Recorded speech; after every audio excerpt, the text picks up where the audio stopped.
Howdy. Hello. Howdy do, howdy do. Hey, Peter. Welcome back, welcome back. I didn't put up a poll for today, by the way, as you likely know. Well, anyone on YouTube knows. Because, I mean, the poll said for the Great Debate. We finished the Great Debate. So I figured we might as well just do some, like, short Tin Can Bros reactions, you know?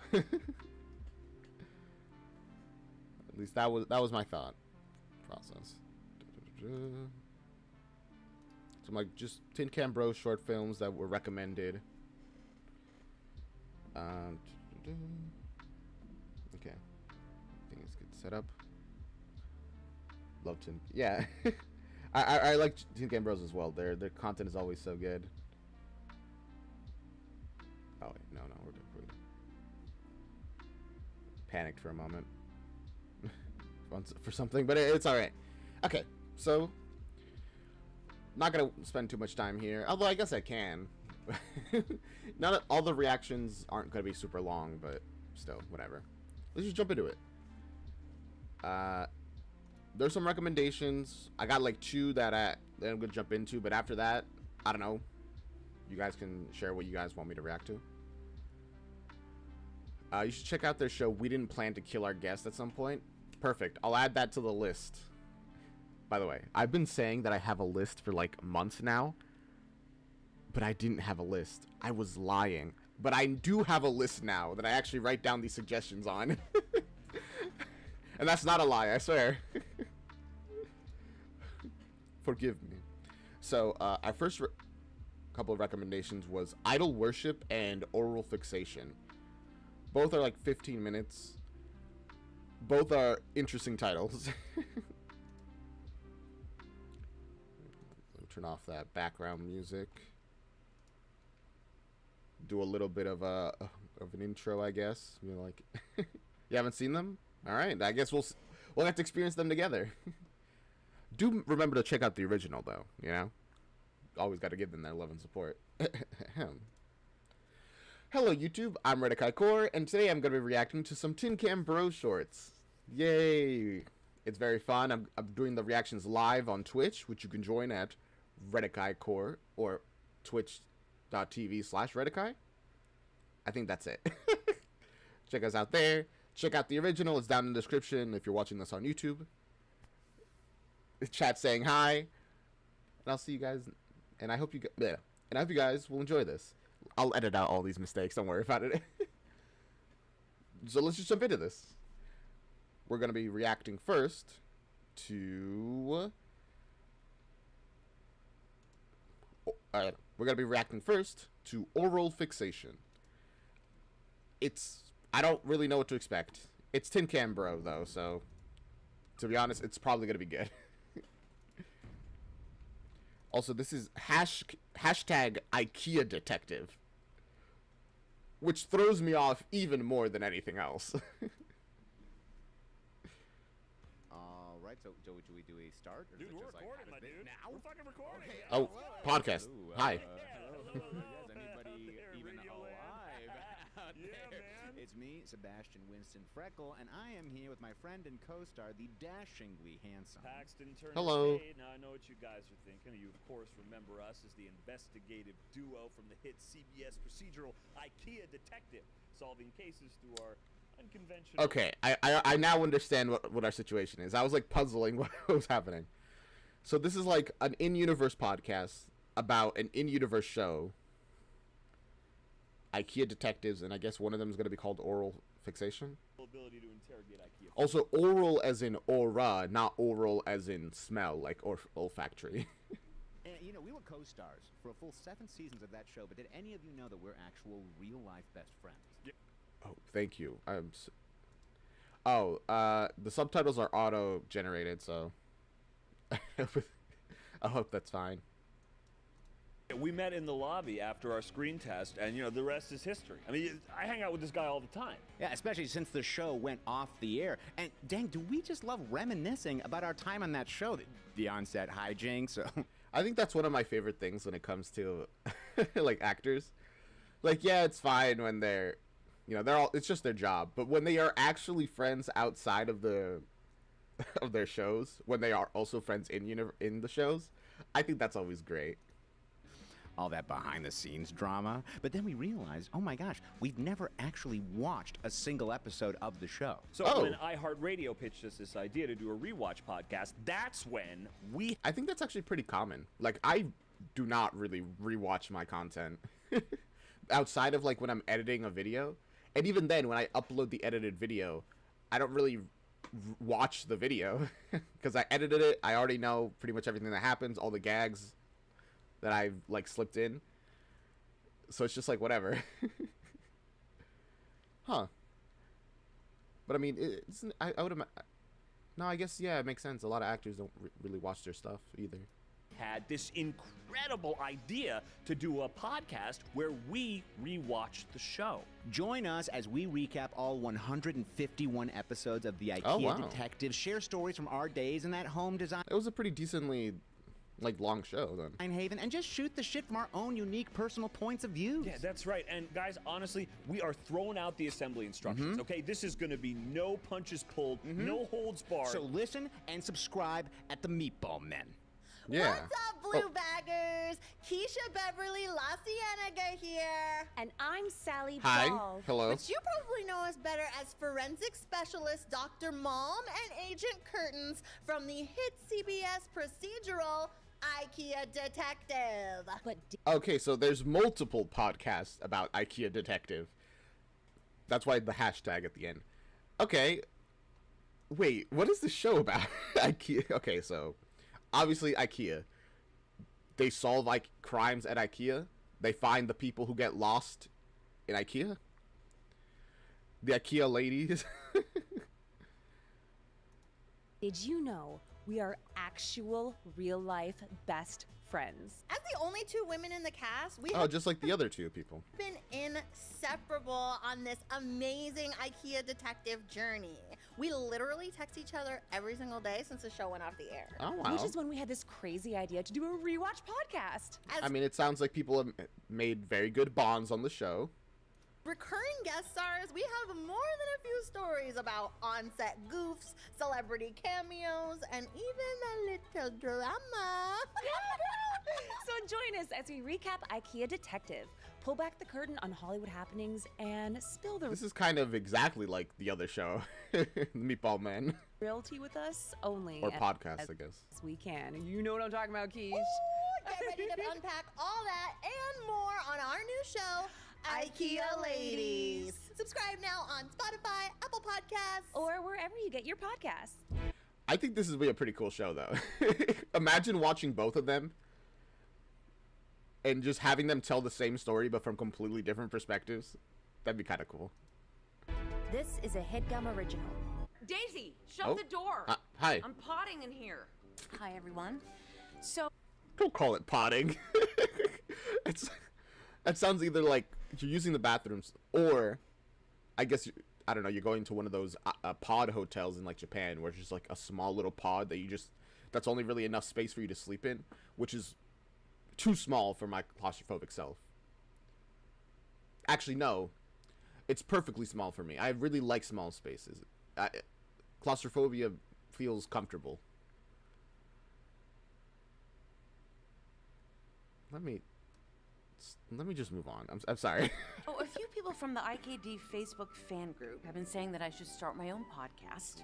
So I decided, why the heck not? Okay. Welcome to episode 1 of That's Assembly Required. 3 covering podcasts now. all things IKEA Detective. I'm like a cat on hot bricks. Anyway, I hope you like my cast.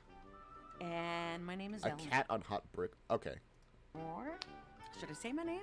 Do you need that information? Wait. Am I live? It makes sense that Seb's character, Oh, P.I. Meatball Man. Masterbean, Hi. that he always drinks from the same coffee mug because he is relitigating the mistakes of his past. You know, and I felt that in every one of your words, Nils. Wait a second. The names of IKEA products are real words? I thought that shit was just Swedish gibberish, like the chef from the Muppets. That shit is real words? Now, I find it hard to believe. Niels did not seem to be very appreciative of that, but I can understand. Hey, I'm an American. Look, I look at certain words in other languages and I'm like, bro, you just mixed a bunch of letters together and put dots and lines on them. I say that, but I mean, that was me when I was younger. Now I really love like languages and studying them. Like the etymology of stuff is so fascinating to me. But it's good to know that Joey, or whoever Joey's playing, was on the show as well. Believe that Pax truly had no idea that those are real Swedish words. Mom, we cannot hear you unless you You were right, actually. There you go. talk into the mic. Right. Thanks, sweetie. This is why we pay Daisy the big bucks. Not getting paid. But anyways, yeah, when my mom first wrote me into watching But if you did pay the big bucks, this would be worth it. this IKEA detective thing, I was like, cringe, I'm gonna hate this show. But you know what? I gotta say, it's bad, but in like a good way. And to be honest, this is also the first time my mom and I have like bonded over anything. And Wait, psychic detective? Okay, so wait, IKEA detective has psychics in it. Was that just the subtitles, or did they actually say that? I was like, cringe, I'm gonna but anyways, yeah, when my mom first wrote me into watching this IKEA detective thing, I was like, cringe, No, it's just completely misunderstood the word IKEA. hate this show. But you know what? I gotta say, it's bad, but in like a good way. And to be honest, All right. this is also the first time my mom and I have like bonded over anything in like a decade. And that feels kind of nice. Yeah. Aww. So what's the deal with Pax? Is he just an idiot? Well, this is actually kind of common knowledge. So his role, Detective Gunnell, was actually written for Lucy Hale. They even shot the pilot with her and everything. But then the network did like some focus testing, and it turns out that apparently audiences can't fathom a man and a woman working together, but not. Excuse you? You're right. Oh, podcasts are not a visual medium. Fucking. Or I mean, that's probably true. To be fair, I don't watch a lot of I never really watched a lot of TV, and I never really watched a lot of like detective stuff. I can easily believe that, because the only real detective thing I can think of is, what was it? Is it X-Files? I think the one where the male and like there is the guy who believes in the supernatural, the woman who doesn't believe in the supernatural is very skeptical. Wasn't there like a whole romantic thing with them? And that's I have one example in my brain, and I'm like, all right, that seems true to me. working together, but not fucking.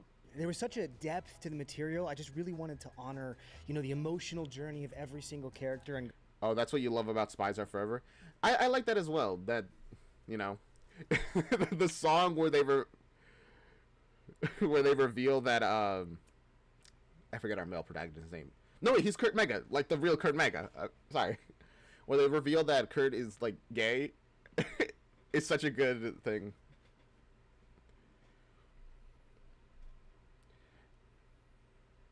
Why is Kurt Mega called Corey Lebowitz?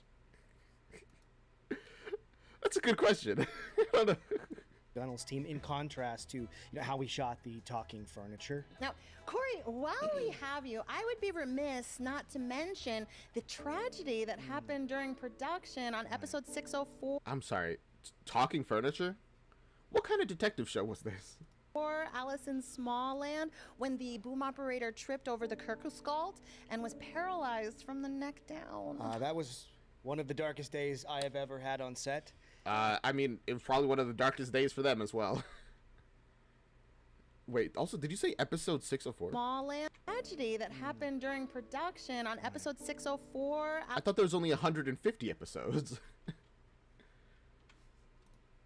Mention the Smallland, when the boom operator tripped over the Kirkeskald and was paralyzed from the neck down. That was I hope Corey's in this and his name's he's called Kurt. I hope so as well. That'd be so funny. Darkest days I have ever had on set, and I can't imagine what his family must have felt. And No, that's tough, and it's totally understandable that something like that would take a toll on your mental health. Honestly, it sounds like you could use a hand from our friends over at BetterHelp.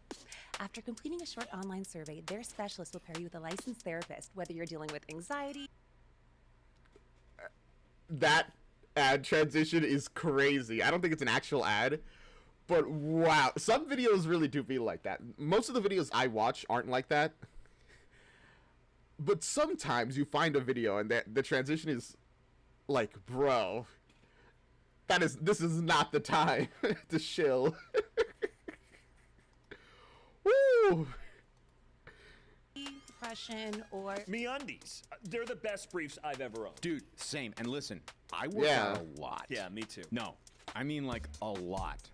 And I am never chafing with my MeUndies on. Yeah, plus that comes in all sorts of different styles, colors, and patterns, so you will have no problem finding Your next hire on ZipRecruiter. Wow, I can't believe we got our first sponsor.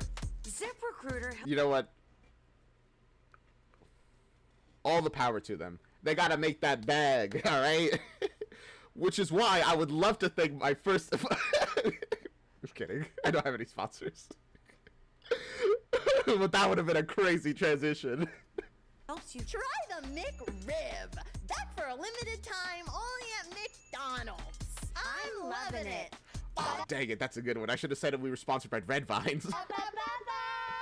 But before we end today's show, we've got a pretty big announcement for our beloved Blue Baggers. while we've had Oh. an incredible time doing the past 50 episodes here, We'll be moving to Wondery! We're moving to Earwolf. We are moving to Spotify.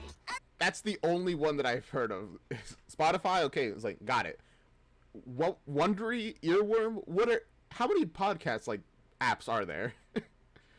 Why can't we just have a simple monopoly where everything is consolidated under one just terrible product, alright? Like Google.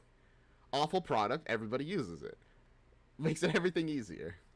Everything you love about IKEA, ladies, but bigger and better than ever. Everything you That was sarcastic, just to be clear. love about Meatball Men, but bigger and sloppier. Everything you love about Assembly Required, but bigger and richer than ever. Rich as in the wealth of content. My mom and I started this Also, literally richer, I would assume, you know? I would hope so. pod as fans from a place of love and respect, and a $30 million contract doesn't change that. No, exactly. I mean, it just wouldn't make any sense at that point, so let's... You sure it doesn't change?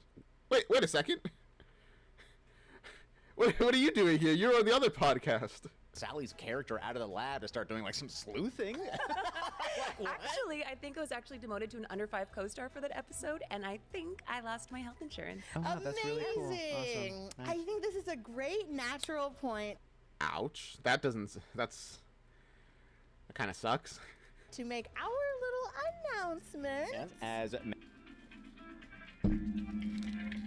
My phone's ringing. I'll be right back.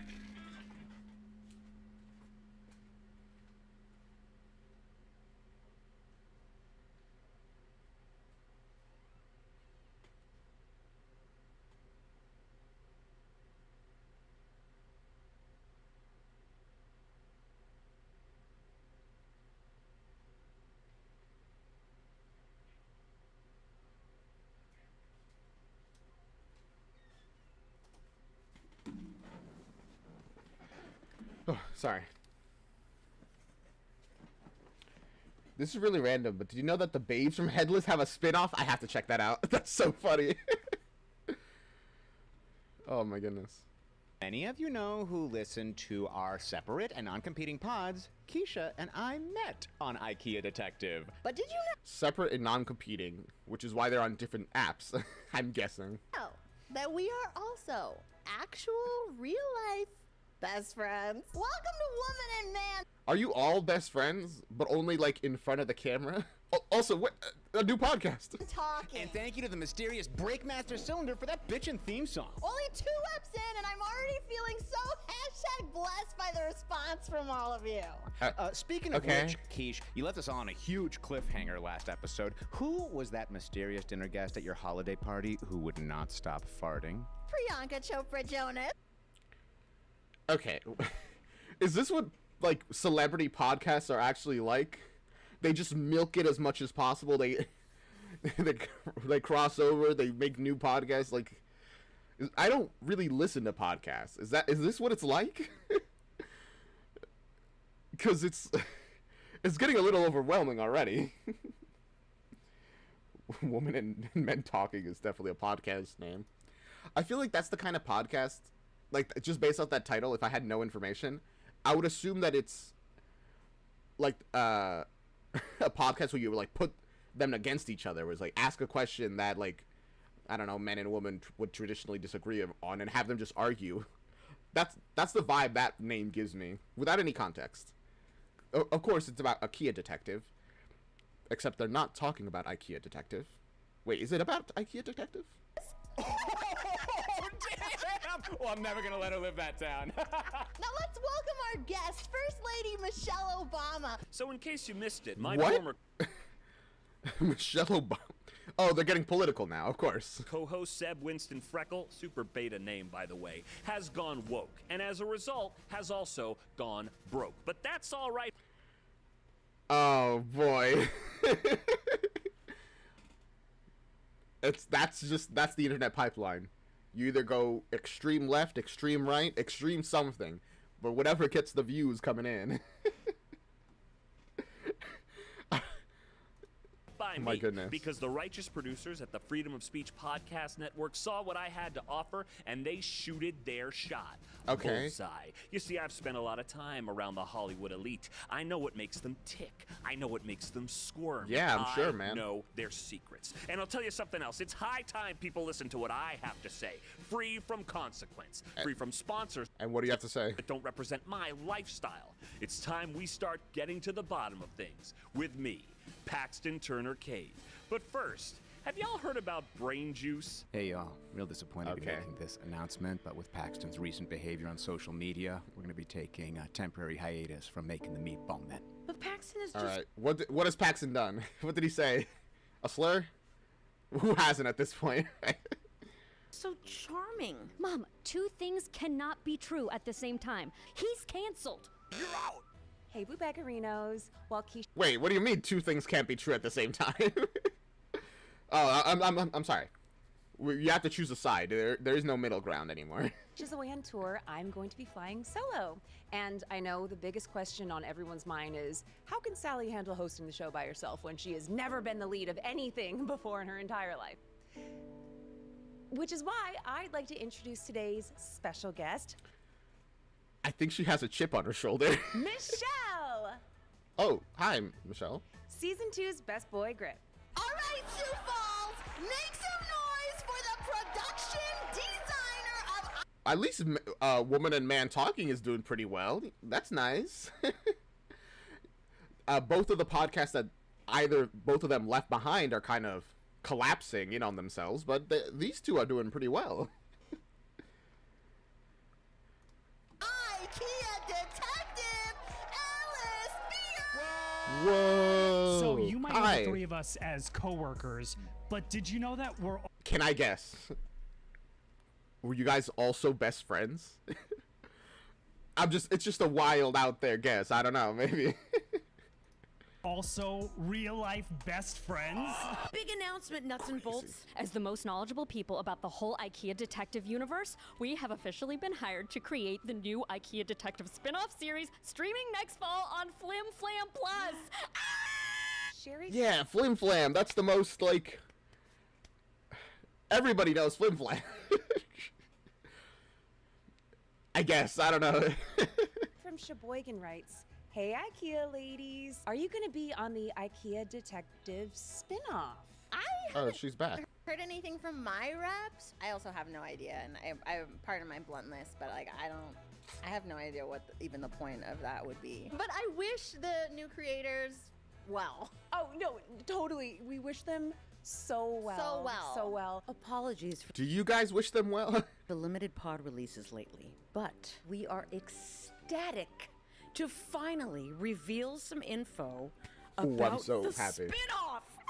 Okay, first of all, Is it gonna be a spin-off where everything is different and nothing is the same? Hopefully not. it's going to be amazing, and that's because it will be centered around That's my great. favorite character in the whole IKD universe. Which one? Agent Curtains, played by Sally Ball. Yay! And another thing, I watched Hey, get out of here. I was gonna celebrate for Sally. She got the lead role now. first episode, and this IKEA Detective spin-off fucking sucks. Like, does anyone even know who Agent Curtains is? No, they don't. But of course, us hard-working Americans are having this show crammed down our throats by the mainstream. Just don't watch it, man. I don't know what to tell you. You can just not watch it. Media, just like they did with the vaccines. Hey, folks, I'm gonna tell you something. If I want anything shoved down my throat right now, give me the thing. It's gonna be another can of brain juice. Unfortunately, Flim Flam Okay. Plus is being absorbed into Skimbleshanks Minus, and we've just been informed that they are canceling season 2 of our spinoff. And Skimbleshank Minus? What? What are these brands? You know what? I'm saying that, but the words like Netflix and Google, those are equally as weird. The only reason that we're fine with them is just because we've been hearing them for so many years. If you grew up in a world where Skimbleshank Minus was a major corporation, you'd be like, yeah, Skimbleshank Minus, I really like their... It would just be very normal. But they're very funny names for me, though. and scrubbing season 1 from all corners of the internet. But as he... I hope they got archived by somebody. Remember, piracy is not a money issue. It is a availability issue. I think that's the way it's said. Expression goes, when a door closes, a phone stair opens. And we are so flippin' excited to announce that we will be launching our own podcast network called Lingonberry Media. Welcome to Meatball Men. Wow, that's... Wait, he's back! Second helping on Lingonberry Media. Yeah, and you guys know we've had our differences in the past, but there is one thing we both agree on. Friendship over politics. Wait, okay, so you're... Okay, so they started Lingonberry Media. You're on Lingonberry Media. He's uncanceled. Bro, as always, cancellation means nothing online. Like with Logan Paul, if you just kind of apologize and then ignore it and just keep uploading, yeah, your channel will be affected, but you'll probably be fine. Like, unless you've done like some horrendous, even if you have done some horrendous stuff, if you just keep pushing forward and like keep presenting yourself as a pretty decent person, even if it's objectively not true, you can force your way through any like cancellation.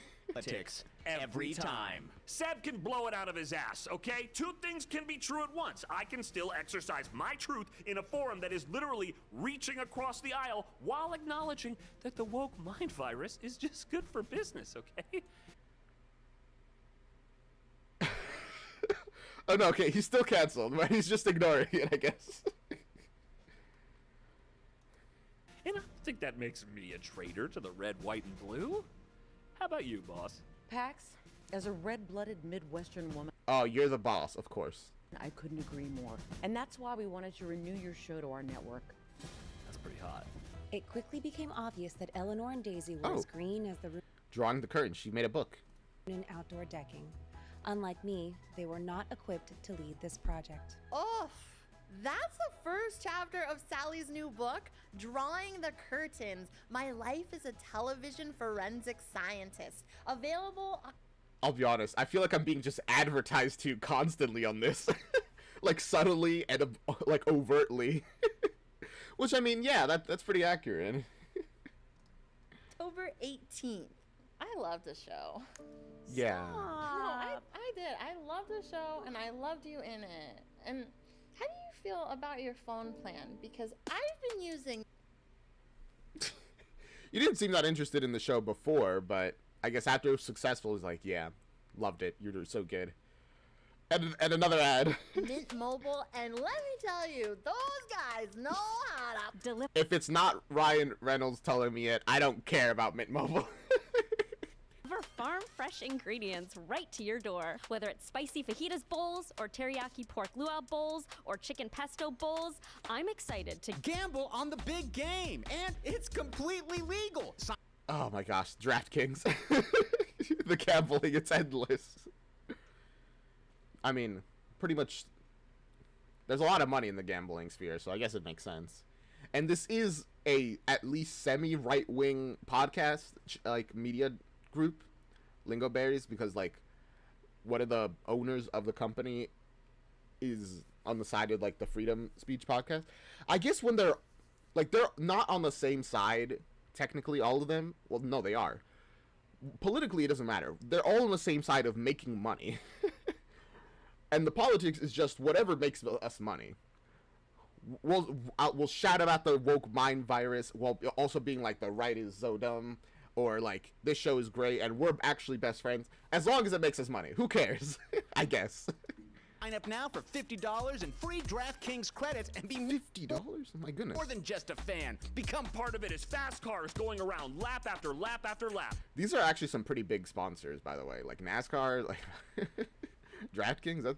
That's not nothing. Better way to spend a NASCAR Sunday than with Zip Donald. Fauna. Get $50 off your First month free shipping with the offer code. Oh my gosh. 2023. Ladies for life. Brain Juice BOGO. Yeah. and messaging rates may apply. Whatever they say. I'm not proud of my actions. Oh. Infidelity. She's been canceled. Infidel. Oh, she cheated on her husband with Paxton, didn't she? The drama is getting spicy now. Especially in the workplace, is wrong. And the power imbalance that I created between myself and You gotta hide the speed. You can't let the people see that you're. I mean, it's obvious you're reading off of like a thing, but you can't let the audience see that. It has to at least kind of seem natural. Gosh, has she learned nothing from all the YouTube apologies? Paxton Turner Kate is a problem. Full stop. Which is why I'll be resigning from my position at Lingonberry Media. Oh, effective immediately. It's fucked up, okay, that my mother has to go on like this whole apology tour, right? And that jerk-off Paxton is getting away scot-free, and like Lingonberry is losing sponsors left and right. Like I can't even form words right now, and he is suffering no consequences. Wait, he's like, yeah. I do get her frustration, but Daisy, I am being completely honest. Stop. Did you know? I had no idea that any of that was happening. See, I don't believe you because I know for a fact that you've kept secrets for each other like this with shit in the past. I mean, how do you know that? Again, it's your word versus his. It's just got to be like, I don't believe you. It's like, well, I told the truth. I don't know. Okay. I unpaused, and the silence, I was like a little confused for a moment. It's like, did the video freeze? Nope. So... Well, let me just break the ice by saying, your mom does not look her age. Paxton. Paxton. That is the last thing she wanted to hear. Oh boy. Did Paxton die? Network television show. 4 actors, 2 fans, 5 podcasts. 2 fans? A failed spin-off, and a media empire. Who could have ever predicted that these loosely connected parts would eventually be assembled into cold-blooded murder? When Paxton Turner Kate set... Oh, I understand the framing now. This was all part of another podcast. This was a whole story being told on like a true crime podcast. Down with Daisy Peterson to record an episode of his podcast that fateful day. Wow. He had no idea it would be his last time at the mic. But how and why did we get here? Allow me to be your instruction manual. Sally, you're the one doing the podcast? That's crazy. It never ends. The circle never ends. My brand new true crime investigation podcast. I'll lead the way, step by step, to help you assemble a portrait of success, betrayal, and Swedish furnishings that will leave you saying, I can't believe all of that fit into that little cardboard box. I'm actor Sally Ball. This was the craziest IKEA detective episode. But you can call me the real IKEA detective. Subscribe now on Spotify, Apple Podcast, Overcast, Stitcher, Never ends. Podbean, Blurby. It just never ends. Oh my god.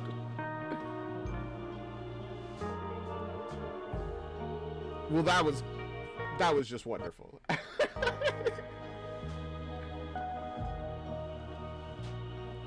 Every single Tin Can Bro like short film that I've seen are so different from one another. but I really enjoyed this one. The opening of like, okay, so this is a podcast, which I didn't even like really process too much, and then, you know, we go into all the characters, and then end it off and reveal that all of this was part of a podcast. That's so good. That is so good.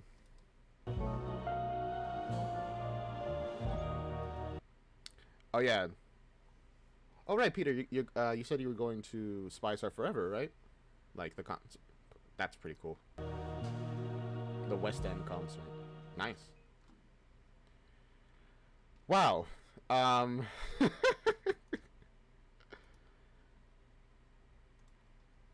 did not know what to expect when I'm watching Oral Fixation. It was so much better than I thought it would be. I'm so excited. All right, let's just jump into the next one then.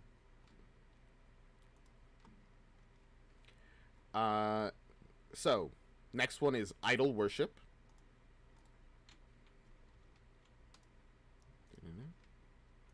All right, we're going into Idol Worship, spelled idol as in when you're idly doing something, not idol as in an idol that you worship.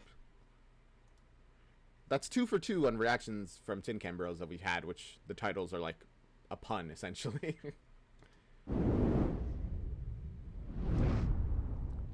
Let's go. What do we... Oh, wow. It's a very white building already. Idol Worship. What's your name? From fandom to cultdom. That's worrying. I don't wanna... Well, actually, you know, it's not the first time that's happened. Wasn't there a group... I don't think they were a cult, but wasn't there a group that kind of, like, worshipped Snape from Harry Potter? Like the Snape wives? There's, like, a whole video about that. If this is anything like that, we're off to a crazy start. Lila, short for Delilah. Lila, Hi. short for Delilah. Yes. Take a pamphlet, have a seat, and lols to you. Hi there, Nate. Hi, Crystal with 2 S's and 2 L's. Gotcha. So like her healing crystal. Don't just be. Why would you have such a strange name? What? Oh, have you never heard of Snape wives? There's too much to go into right now, but essentially, these women were like, we are the wives of Snape, and he's like, you know, being with us through like a spiritual connection.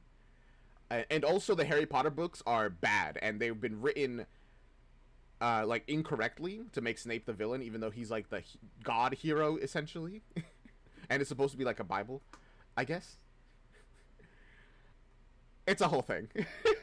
The community grew and then fell apart because they had different perspective on, like, you know, what's cheating on Snape is having a husband cheating on Snape. It's having a wife cheating on Snape. It's a whole thing. But like unique. Okay, there. Just get this adjusted here. Yeah. Hi. To the camera. Yeah. Hello. My name is Dan. We're here at AshleyCon 2017. And boy, are we so excited. I'm from Dallas, Texas. I was born and raised there. Okay, so I'm guessing this is specifically about a celebrity that they're a fandom around. What is like the Taylor? Is it like Swifties? Is that kind of the direction this is going with? And how they're a little obsessive? I went to high school, college there. Married my high school sweetheart. Had 2 little babies, both girls, Lynn and Elizabeth. I don't really know what their ages would be now. I left all that as soon as I got a YouTube account. This is what I do for Ashley. Oh, that is... Oh, you're a disturbed individual, huh? Abandon your children for Ashley's. Give up all worldly possessions for Ashley. Everything, pretty much. Everything I can physically do. That's setting up events like this. You know, we... Wait, judge the snacks. Those are pretty good. Don't know what that bag is. Those are pretty good. Nature bars are pretty good. I like all that stuff. All right. Not the worst snacks I've seen. A little unfortunate that you're just spilling them on the table. You know, put them in a bowl or something, but... Is that guac? Good guac. All right. To around the country, getting most of her beverages for hydration purposes. Because, you know, while she's here in this realm, she still needs to drink water.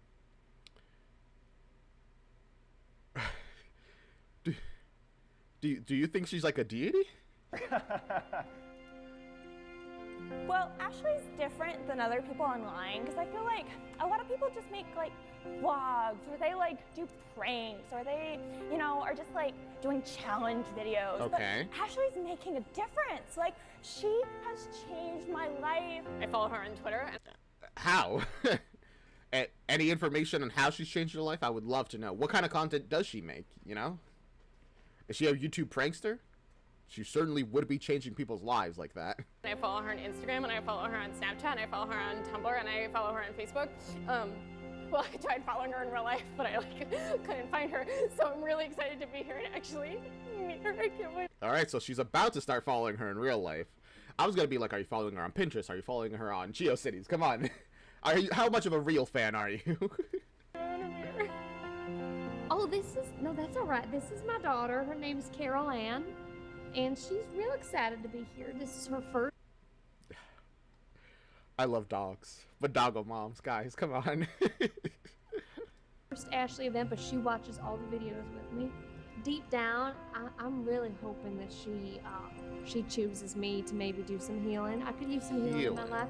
You know, I did buy one of her. I understand. All right, I picked it together in my brain. So Ashley is one of those like online healing gurus. They're like, I'm sending you positive healing energy. If you're still sick, buy one of my healing crystals to amplify the healing energy. And if you're still sick, buy a couple more healing crystals and put them into a formation. And if you're still sick, read out the words, Yagoth your wrath. You know, and you'll definitely get healed. And if that doesn't work, you're gonna have to invoke all the Lords in Black. And by that point, don't come to me, actually. Healing crystals, your chances of being called up at a function like this are exponentially greater if you have one of these crystals. And wouldn't you know it now? Diane looks so sad. The dog. Today there's even a film crew. It's like, this really could be my moment, you know? Could it be? I actually have Ashley to thank for giving me my voice back, both figuratively and logistically. Ashley, my laws. Ashley. Ashley, my laws. Ashley. Ashley has really allowed me to love the authentic me, you know? I'm sorry, I don't know why I found that so funny. To not give a shh about what anybody thinks. All right, that's good. The most powerful, lovely, amazing, magical woman that has walked this earth. Okay. A little extreme. Things are getting a little extreme. It's in a really dark place, and I saw one of Ashley's videos, and there's just a light that she brings to everything. The one where I am, you know, happy for these people who are, you know, happy. Clearly, Ashley is making them happier. Still abusing them by having them buy healing crystals, but they do seem happy. Oh, wait. There's so many people in this that I recognize. Also, I haven't... Hunger Games? Wait, was the girl who's, like, just talking... Her? Was she in Hunger Games? And also in a very Potter senior year? of Ashley's videos, and there's just a light that she brings to everything. That's wild. The one where she demonstrated the proper Cheeto eating method. See, I used to get orange stuff all over my face, and she just didn't. It was beautiful. You know what? I like Ashley. She's teaching very valuable life lessons. I couldn't afford one of the front seats, but she made a special seat in the back that was obstructed view that lowered the price so that I could afford it.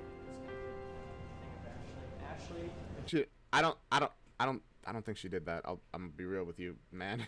Can I help you?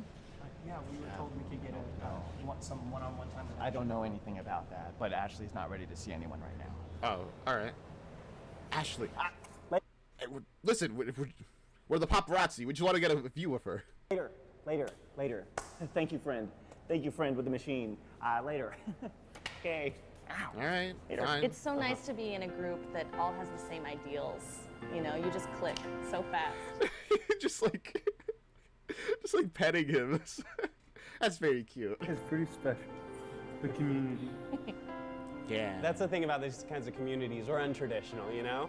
Ashley, my lords, Ashley, Ashley, my lords, Ashley. My daddy brought us here because he's really rich. He always taught me to believe in something. Oh, Rose, Ashley. What brought me here was... Honestly, you know, they really are a community. It is kind of cute in a creepy way, you know?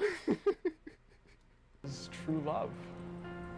You know, I signed up for her webinar, and she responded with this like personal message, and she... Are you sure it was her? Because it's... I mean, I know this is a thing with like models. I don't know about other groups, but like models on a certain website have like, they hire people to send messages to the people or like who pay to like talk to them. So they don't ever talk to you. They're just like, hey, I'm paying you to like flirt with this person who wants to flirt with me. Pretty much. So I don't know. Was it Ashley? You never know. She just gets me, you know? She really gets me. You've heard the term soulmate. Yeah? Ashley said that we were woolmates. That's an even deeper connection, man. That's beautiful. Don't stalk her after this, by the way. Just putting that out there. And I made her this. I thought. Oh, by the way, she was Foxface in Hunger Games. This girl. Well, perfect time to bring her up. She's back. Wow, that's cool. That her hair kind of symbolized the gold energy that I think emanates from her heart. No, this is a screen grab. Everyone has some pretty cool fan art. From one of the videos? Uh-huh. She's a strong woman, and that's what I'd like to be too. We all made this. We're her proud ass family. Wait, Ash Trash is actually a pretty cool like fan name. My understanding was that Ash was just Ash, but then the trash, the acronym was actually try really amazing stuff here, which is what I plan on doing. When people say trash and I think I'm trash. I'm sorry, the dog is so cute. He's so tired. Which is what I plan on doing. When people say trash and I think I'm trash. Yeah. I'm trash. Yeah. Name one other vlogger with powers. She didn't seem that happy about it. I can name a lot, actually. There's a whole community of them.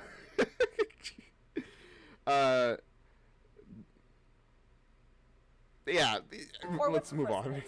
Yeah, I didn't think you could. Look, Ashley's just changed my life. Good for you. Lols. Lols. Ashley. Hey, Ashley.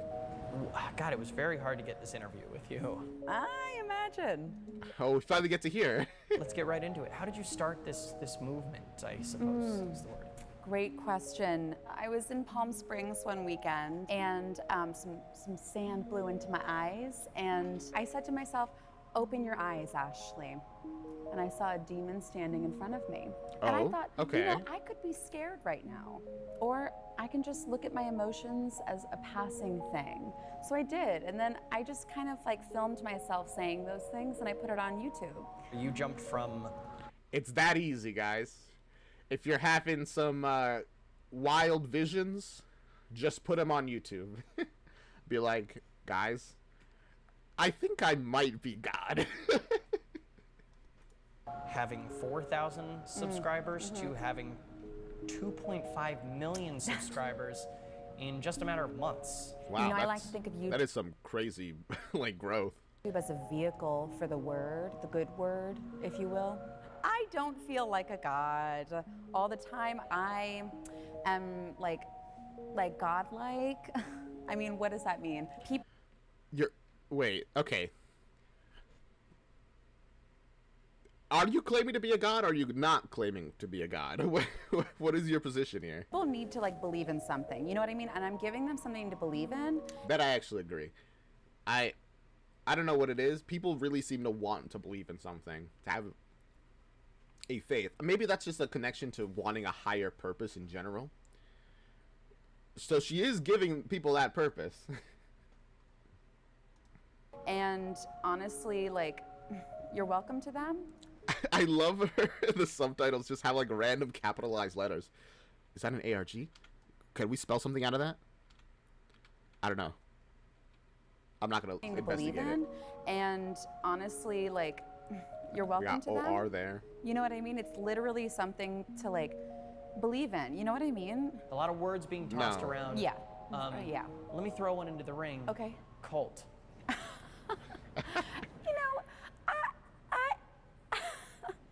No. Listen. Technically, by definition, there's nothing wrong with a cult. However, in practice, most cults are abusive, which is the real issue, honestly. You know, every religion starts out as a cult at the beginning. It's essentially the only difference is just size. But you are getting your followers to spend probably a lot of money on you. So I would call that a cult, yes. No. It's not a cult. It's a way of life. What would you say to someone who would ask, is this whole thing bullshit? Yeah. Have you not felt the energy in the room? I don't know. No. Can you disprove that? Why would you even ask me that? Well, I'm a little confused. I mean, I guess I would say,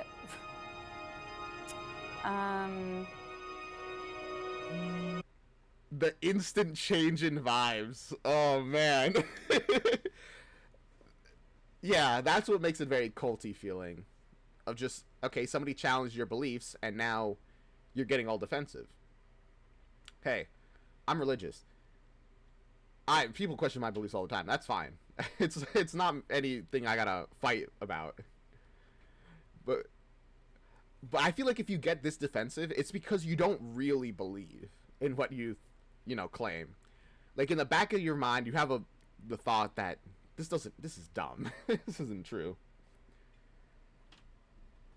Oh, fun fact. The capitalized letters in the subtitles of this part of the video were a clue to find a website when they launched their Tingletainment Kickstarter at the beginning of the year. I was right, it was like an ARG kind of. Let's go! My instincts are sharp. They spell World Tour.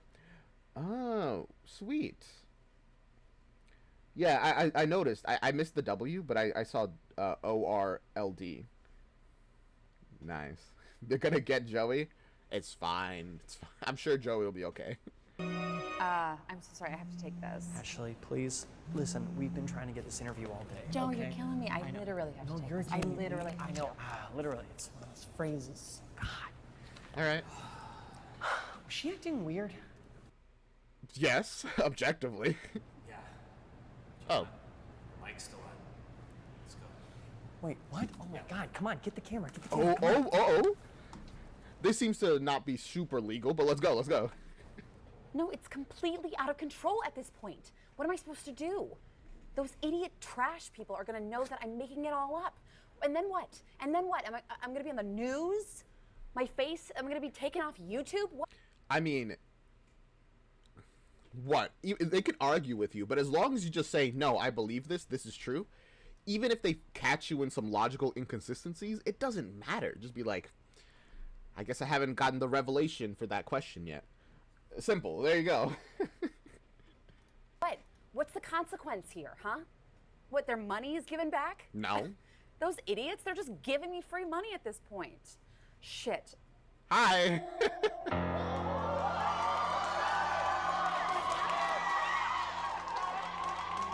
When I say ash, you say trash. So are we about to get some classic cult sacrifice now? Is that where we're going from here?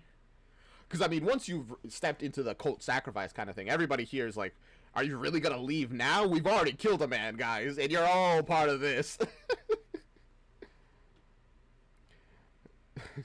So you're telling me she hasn't gotten powers or seen demons? I don't buy it. You know, that's the thing. Even if she does reveal that, yeah, it was a lie, some people will still believe it. Like when crop circles became like a whole thing. I recently saw a video about it. Two people came out, revealed that, hey, we made a bunch of these crop circles. And then a ton of people just don't believe it. And then over the years, after that reveal, people are constantly revealing, yeah, I made that crop circle. Yeah, I made that crop circle. But there are still people who believe, like, this crop circle's real. This one's real. And then they realize, oh, no, I made that. He's like, no, well, this other one is real. So it's like, even if you reveal it, once the lie is out there, some people just want to believe, you know? They got to believe. Ash? Trash. I say Ashley, you say con. Ashley, con. Con. Oh, I'm so excited. Let's go. I can't believe you. Can't believe you would lie to all these people. We caught you, man. And? What are you, the moral police?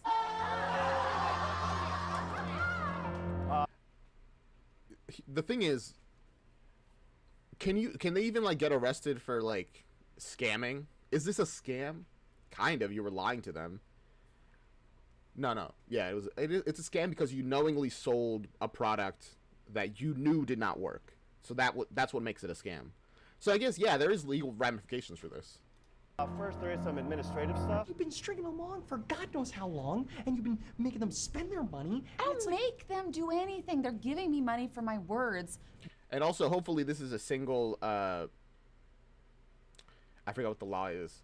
The various states have laws about, in like the U.S., of if you record somebody saying something, whether they have to consent for it to be viable in court. There's some states where only one side, which is usually the one that's recording, has to get the permission to do it, and the other one doesn't have to give consent. But there are ones where you can't like secretly record. Both people have to knowingly say their thing on the record. They're welcome. You're promising them nothing. It's empty bullshit, Ashley. Everything is empty bullshit.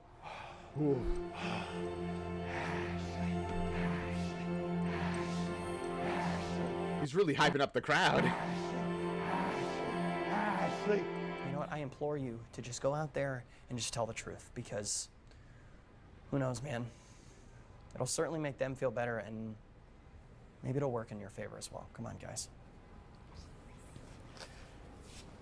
I'm gonna be honest, I don't see how it could. What? Oh, guys, you know her. You know her. Let's go. You love her. All right, Ashley. What are you gonna do, Ashley? I love her. I left everything behind for her. I left my family, my kids, my wife. Uh-oh. Coming to the stage. The expression is like, oh. Ashley.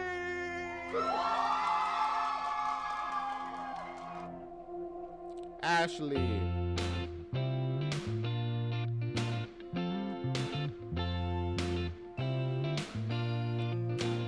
You know what? I don't think she's gonna reveal it. Actually, no, maybe she might. I was gonna be like, she's probably not gonna reveal it because, the joy of being literally praised as you walk down the like a path seems euphoric, honestly. Or maybe it won't. Oh gosh, Peter's been converted. Just say he's a non-believer and kill him.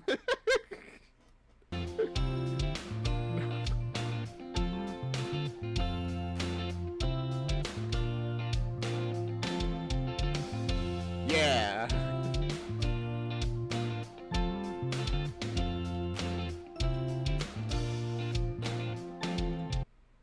their name Applesauce? Did you see that? Yeah, his name's Applesauce. Honestly, literally. Literally. Lols forever. Oh Can my. I tell you something? Beautiful. That's beautiful. I'm in a healing mood today. Who am I gonna heal? Me. You. Who? You. Brenda. Brenda. How did she know her name? Ignore the name tag. Face them. Brenda, I want you to connect to your innermost fear, the thing that keeps you up at night. I have this recurring nightmare that Yeah. there's like a big like Carnival cruise ship. Except it's not on the water. It's like outside my house. It's like on a residential street. And like all my friends are on it, you know, and they know that Carnival is my favorite cruise line. And they're all having so much fun. And I come out my door and I go, all my friends, and I run after the ship, and the ship just takes off. And no matter how hard I run, I can never catch up with my friends. Okay, so like what, the fear that your friends will move on without you, abandon you, perhaps. Okay, a relatively understandable fear. I was very curious where she was going with that, considering she started with a Carnival cruise. But also, when she said Carnival cruise, I didn't think of like the company Carnival, isn't? I thought of like a cruise liner that had a carnival on it. Essentially, is what I was thinking. Brenda, I want you to close your eyes. I want everybody in this room to picture that Carnival cruise ship. All your best friends are on that Carnival cruise ship. You're gonna run in your mind toward that Carnival cruise ship. Yeah. I want you to run. You run, Brandon. You run toward that ship. You run. You catch it! You catch it! She made it. She's on the. Boop it. Boop it, Branda. Hallelujah. Or whatever they say for Ashley. The running was so good. I was a little worried before she said, in your mind, that Brenda was just gonna take off for real.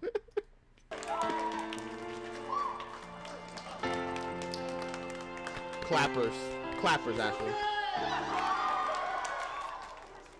I mean, yeah, I'm sure she was fine.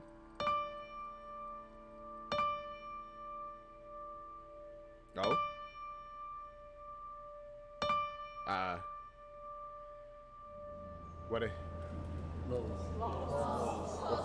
What's happening there? Is Ashley getting guilty? Listen, trash heaps.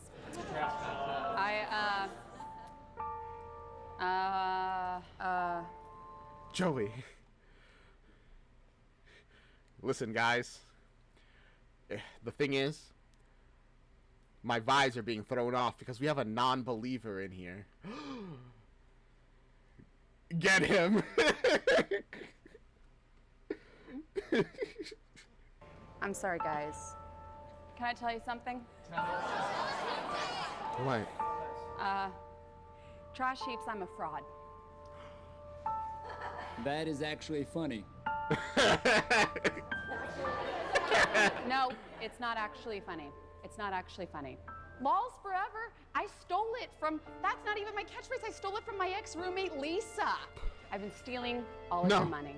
No. Okay? I've been stealing it purposefully, specifically. The guy with the obstructed view, I went to Six Flags and I laughed the whole time I went on Tatsu. Wait. You specifically put a chair there? So you did actually lower the price for him, but specifically, so because you thought it was funny. That's crazy, actually. Just with your money, okay? Okay? all of this was just started to get back at my ex-boyfriend to show him how well I'm doing, and he's never even watched one of the videos, okay? Ouch. And now I'm here with you guys. So, I'm sorry. Okay. No. Wait. All right. Okay, she made the reveal. We haven't really gotten a reaction yet. Everybody's a little too baffled. Dan's running off. All right. Now, I'm worried that either they're going to double down being like, Ashley, something's wrong with you. Don't worry. It's fine. We can help you recover yourself.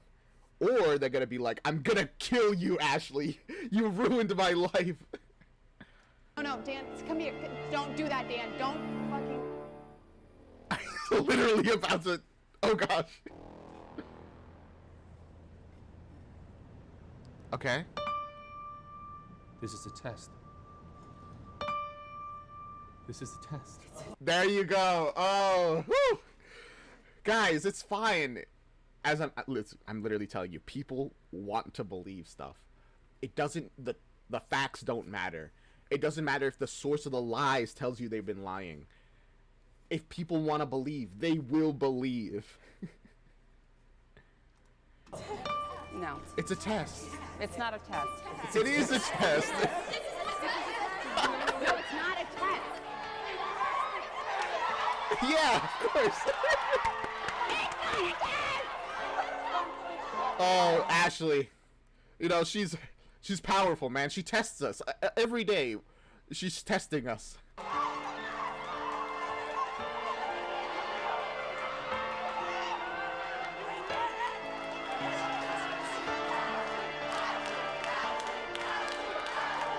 Yeah, I don't think you can escape this anymore, Ashley. You are a cult leader. And you're gonna stay a cult leader.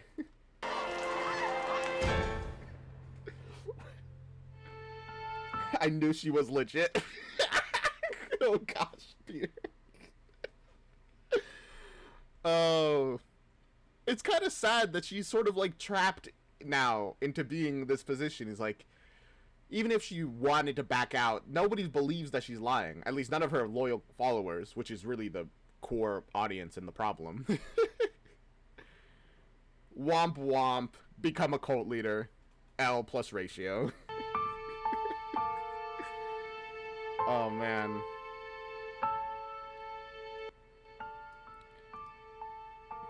The rest of the video is just her standing there with the wind blowing in her hair.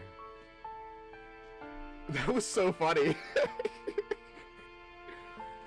And yeah, she started a cult, not 100% purposefully, but then eventually, yeah, she kept it going as a cult because of the money.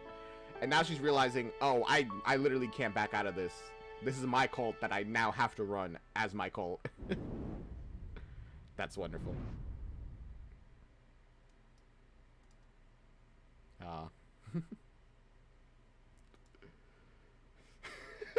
That was so funny. Alright, I think we have enough time for one more short film. There was another one that was recommended after Oral Fixation and Idol Worship. We've watched Flop Stoppers, really good. What was it called? Do I have it open? Nope, I do not even have my list open. I also don't have YouTube chat open, I just realized.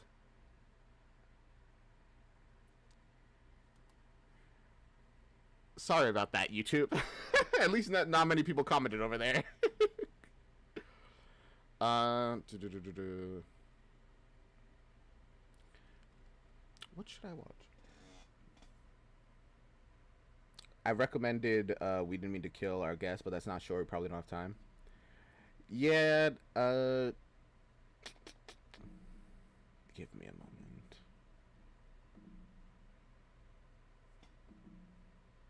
I think I got a I know one. Is Darn Tootin' wait, the Babe spinoff? What's that one called? If you give me that title before I find the other one that I'm looking for, we'll check that out.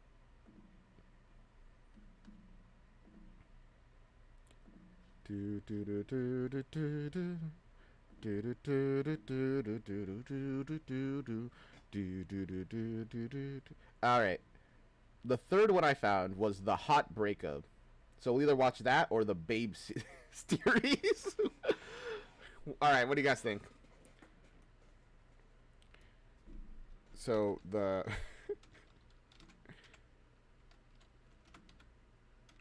Sorry, I need to learn how to spell. Tin Can Crow Babe series.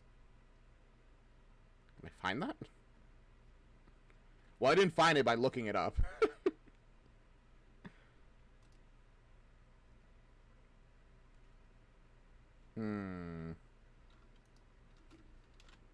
If I just look up the Babes, will that help me?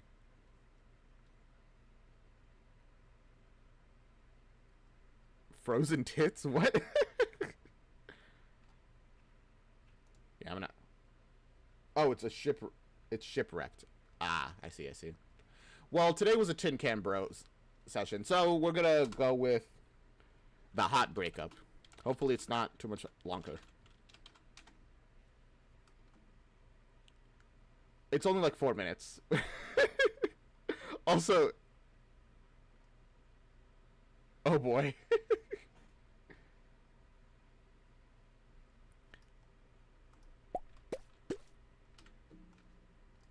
Considering it's only like 4 minutes, we might be able to watch that as well. All right, we're watching The Hot Breakup, Feet Lawrence Lopez.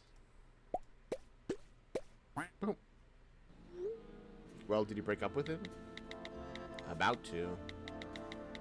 Wish me luck. Okay, Bon Appetit, my favorite meal. Bone apple pie. Apple tea, I'm sorry. I messed up the meat. Favorite gal on our favorite day. Our anniversary. That's the day it is. I feel like if my partner leans so harsh away from my kiss and like I go in and they go, I'd be like, well, okay, something's wrong. What did I mess up on? All right. Yeah, we're in love. Well, dig in, just enjoy, and it's gonna be a pretty special night. Yeah, I got some fun stuff planned. Yeah, listen, about that, Hopefully you didn't spend too much money on your plans, because they're about to go up in flames. This kind of reminds me, actually, of a couple that they went on like a cruise, and then in like the middle of the cruise, or at the beginning, I don't remember, the boyfriend proposed to his girlfriend, and she was like, no. And now they had to go through an entire cruise with that awkwardness, and they can't even like go that far from one another. That's I wanted to talk about us and... Hello. Oh my, hey, hi. Oh my God. I just threw away a little bit. Can I help you? Okay. Spit it out. I did not. It's like it's already in there. no, you just gotta do the effort where it's you've already bitten it. It's fine. Oh. Word, I'm sorry. No, it's not your fault. It's not your fault. You didn't do anything. I just burned the tip of my tongue pretty damn bad. What a way to start off this special night, huh? I feel like it's only gonna get worse from here. Anyway, I don't want to disappoint Listen, you. if you blow on it, it's not too bad. So just try it out. Sure. Before it actually does get cold. Anyway, what I was saying is, I think that we should break. Oh my! What? Oh! Oh my God, that was so hot. Yeah. How hot is this food? Like she held that that piece of broccoli for like a good 10 seconds, just floating around, and when you separate the food, it immediately starts getting colder faster. So like, how hot is this that it's like still burning them? I told you to blow on it. I didn't know it was gonna be that hot. My God. Okay, here, watch. I'll try. Watch. Oh no, it's so hot. Why would you do that? I can't do this. Stop. Why can you blow into my mouth? Please, I'm begging you. Right, we're really both having hot food in our mouths. Just stop digging around, okay? All right, it's time to get serious. Okay. What's up, little baby?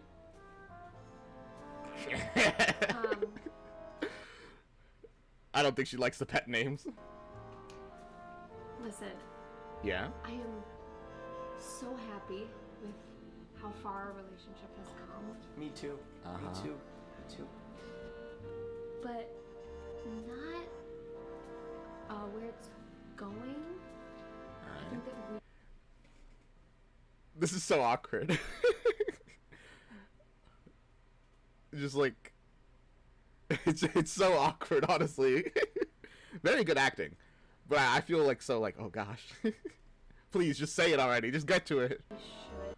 Also, what are these cups? I just realized.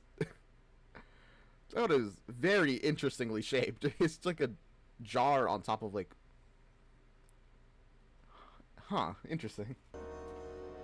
I think that we should try it out. The food is too hot. You can't. You're gonna. Huh? I didn't quite get that last bit. I think that we have it up. She's trying so hard to like let him down gently. Also consume food so that he can't expect an answer from you too quickly because you know you're chewing. I'm eating right now. You gotta process what you're saying because I literally can't respond. But the communication just is not happening here. Sorry, are you saying you're breaking up with me? It's just, I don't think we're really compatible anymore. Fuck, it won't go away. It's staying there. It's too hot. Don't spit. Ugh.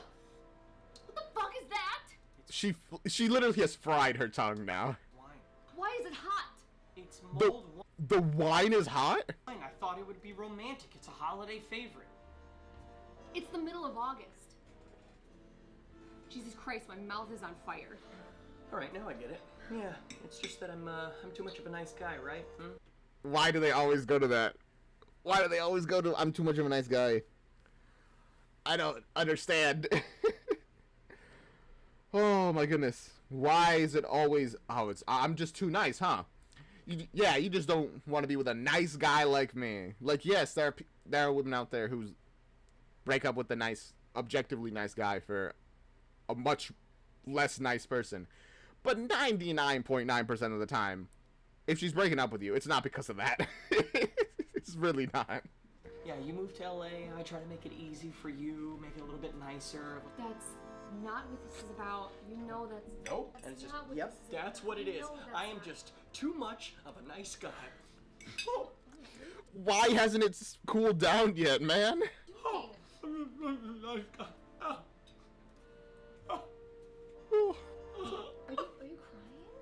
Yeah, I am. We've been together like 2 months. We haven't even... No, my mouth is on fire. Jesus Christ, then drink water. No.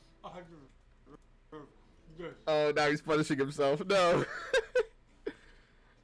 Guys, you probably should have broke up before this date. Be like, hey, listen, I don't want to do this. I'm leaving.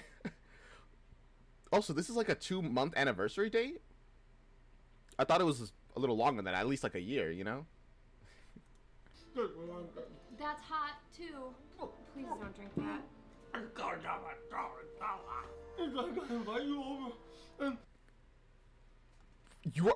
You are gonna get 3rd-degree burns. Permanent, like, burns down your throat, man. You don't even eat my food. You don't even eat the food I am eating. You want me to finish this? That's gonna make you happy. I mean, it's How did you get it that hot, honestly? scalding hot. Fine. You know what? I'm gonna finish it. If that's what you need, you know. I'm gonna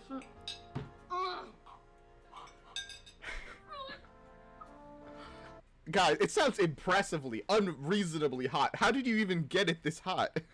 I'm asking this multiple times because it's been minutes. It should have cooled down at least slightly by now. I like my food really, really hot. But even then, I know how fast it cools, specifically because of that. Because I put it in the microwave for like 5 minutes, or I get it out of off the stove, piping hot. And it cools down really fast. By the end of like eating a plate, usually it's at least gotten slightly cold.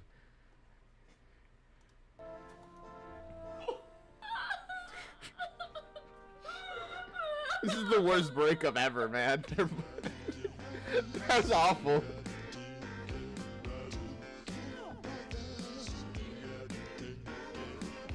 Alright.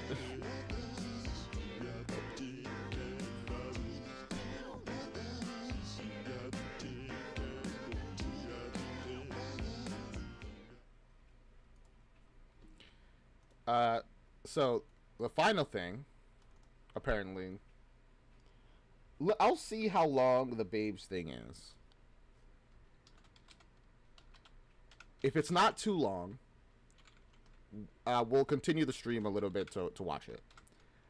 If it is a little too long, we'll leave it for another time. So, Shipwrecked, what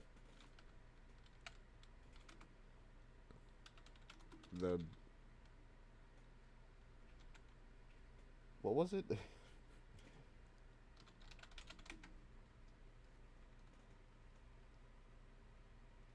What the? That's not what I'm asking. It's giving me the complete. Come on. All right, there it is. The babes. We'll see the playlist. It's not that long, but it is like 20, 30. No, that'll take us way over time.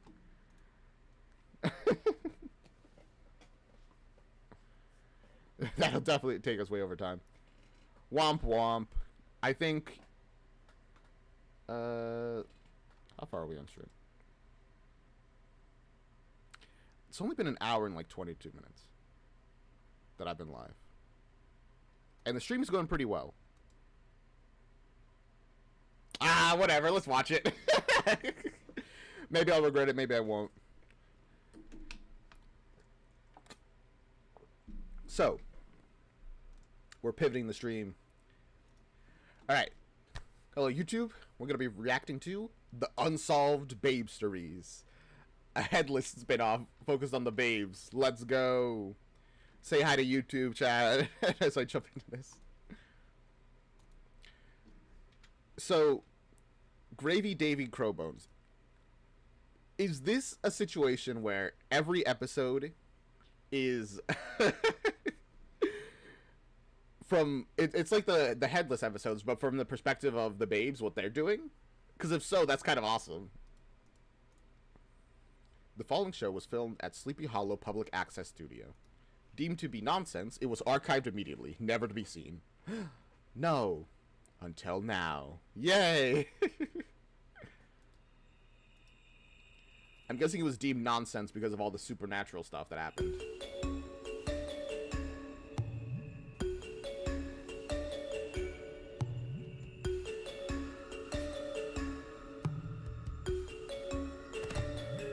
I didn't expect to have a little intro, but I also didn't expect the green screen little guy investigator.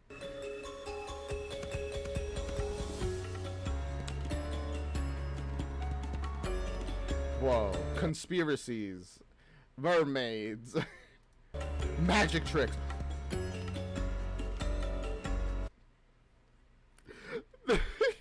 Just little 3D edited, green screen edited people. It's so good. Whoa. The Unsolved Babestories. Hi. Greetings, fellow explorer. Howdy. And welcome to Babes HQ. A place where dreams and nightmares converge. Where's Babes HQ? Is that like Brahms' like basement or something? Where darkness is shrouded in even darker darkness. Whoa. Welcome to Unsolved Babestories. This seems like an awesome like YouTube series that I would love 1,000 more episodes of this. We recently became embroiled in some haunted hijinks in our hometown of Sleepy Hollow. The Headless Horseman. A You can tell that the babes made the intro. Honestly, yeah. centuries-old ghost searching for a lost head and thirsting for blood. Yeah. Sorry, dudes. I know we've like been over this before, but I just really don't think shooting this in a bright pink room is gonna create the mood we're going for. No, I disagree. the dissonance creates the mood with the music. Kind of. Well, not really. I like it. I like it. It's not. I do get what you're saying, but I like it. This is the only studio they had available, and it's gonna work. And do you know what's gonna create the mood? Good writing and proper editing. As it became clear that this Yes. headless horseman could take on the identities of the dearly departed. The proper editing, you could work on that a little bit, since you probably shouldn't have included that part, but still. We realized we should be documenting this. Because like Memorial Day sale at a Vineyard Vines, this was something to behold. But You know, it actually makes sense. Yeah, you should document this kind of stuff. Because, you know, the Headless Horseman thing happens and nobody knows. It's like, bro, no one will ever know because they're not going to just share that information with everybody. Before we introduce At our least the protagonists of Headless. The babes clearly are. first head, we need to admit why we're really making this show. It's time to make amends. You see, Oh? the 3 babes standing before you used to be 4 babes. No. And our other brother was very dear to us. Then he started going Bro. The 4. through a phase in high school that we deemed soups uncool. So we let him go. And it's one of my biggest regrets. That after a lot of soul searching, we realized that's not who we are. That's not our vibe. Yeah. And trust us, we vibe out hard. Oh, I believe it. Always be vibing. Be yourself. Be sustainable. Live. Laugh. Off. We thought. Put that on a wall. Put it on a poster. That'll sell like hotcakes. Okay. I'm assuming they're not talking about Brahm, obviously. Because Brahm isn't one of the babes. These are Brahm's babes. So Brahm can't be one of the babes if they're his babes. But who's the 4th? This show could be an opportunity to fix a bridge we burned years ago. That's just a metaphor, but we did actually burn a bridge that we have no intention of repairing. Yeah. City Planning Committee, burn in hell. Heck yeah. As part of Unsolved Babes Destroy public property. Arson. That was a joke. YouTube, please. Mysteries, we decided to reach out to our other brother, apologize, and see if he wanted to be a part of our newest endeavor. Did he? Thankfully, he agreed. To Let's err go. is human, my dudes. To forgive. Divine. Babes, roll call. Trip. Cal. Blair. And Spike. heck yeah, Spike. So, Spike, how you been? Decent. I traded my faux hawk and black nail polish for a degree in computer science and house in Providence. Damn. Good for you, man. His vibes are completely rancid, but I respect it. Let's it's great. Sounds conscientious, dull, and aspirational all at the same time. Initially, I ignored your call. Oh. I open up old wounds, but then I realized I have ascribed these monuments a false sense of permanence. Yeah. Also, my therapist said talking to you 3 again might help heal me, might help me move on from the turmoil of high school, might help me stop speaking solely in Death Cab for Cutie lyrics. Hey, well, that last one I don't think we gotta fix, but the other ones, yeah, I agree. It's good to be able to reconnect with family. Personally, I love my family. I think I've said that in multiple videos at this point. But being able to, like, you know, reconnect with lost family, especially family wants to reconnect with you, I think that's very sweet. I guess depending on, like, how bad of terms they parted on, though. Oh, H.G. Wells. Wait, wrong show. You're right. It's the same actor. So here I am. And we are so stoked to have you on the show. And like, honestly, I can't even remember why we heinously shunted you from our friend group all those years ago. I do. That probably isn't the best thing to say because, like, you know, you're kind of saying, yeah, that's not important to you. Whatever that was isn't important. Which, in a way, I get is like, yeah, we can move on from it. But it's also saying, oh, that thing that really stuck with you and affected you, we didn't even think about it afterwards. It's because I started wearing a diluted color palette of chromes and onyx shades and listening to songs about the pain of living instead of the joy of doing shots. Ooh, speaking of shots, check out this shot we got the other morning during our AM constant. Oh, okay, so it's literally just he became kind of emo. And so they were like, all right, we are now banning you from the babes. Oof. Institutional. Dude, what is this dude doing? I don't even think that's the proper shovel. When my daddy hired a contractor to build a second floor on our guest house, he was using a different... My dudes, he's like looking for lost treasure. What in... Yeah, this is when when Gravy David Crowbones was looking for his lost treasure that he left behind, which had like a necklace, which ended up, by the way, and why he nearly killed what's-her-face, the landlady, who deserved it. Wiseman's Follies are you boys doing out here? Oh, hi. We're just... doing drugs and weird sex stuff. What? Is that a pirate? No, more important.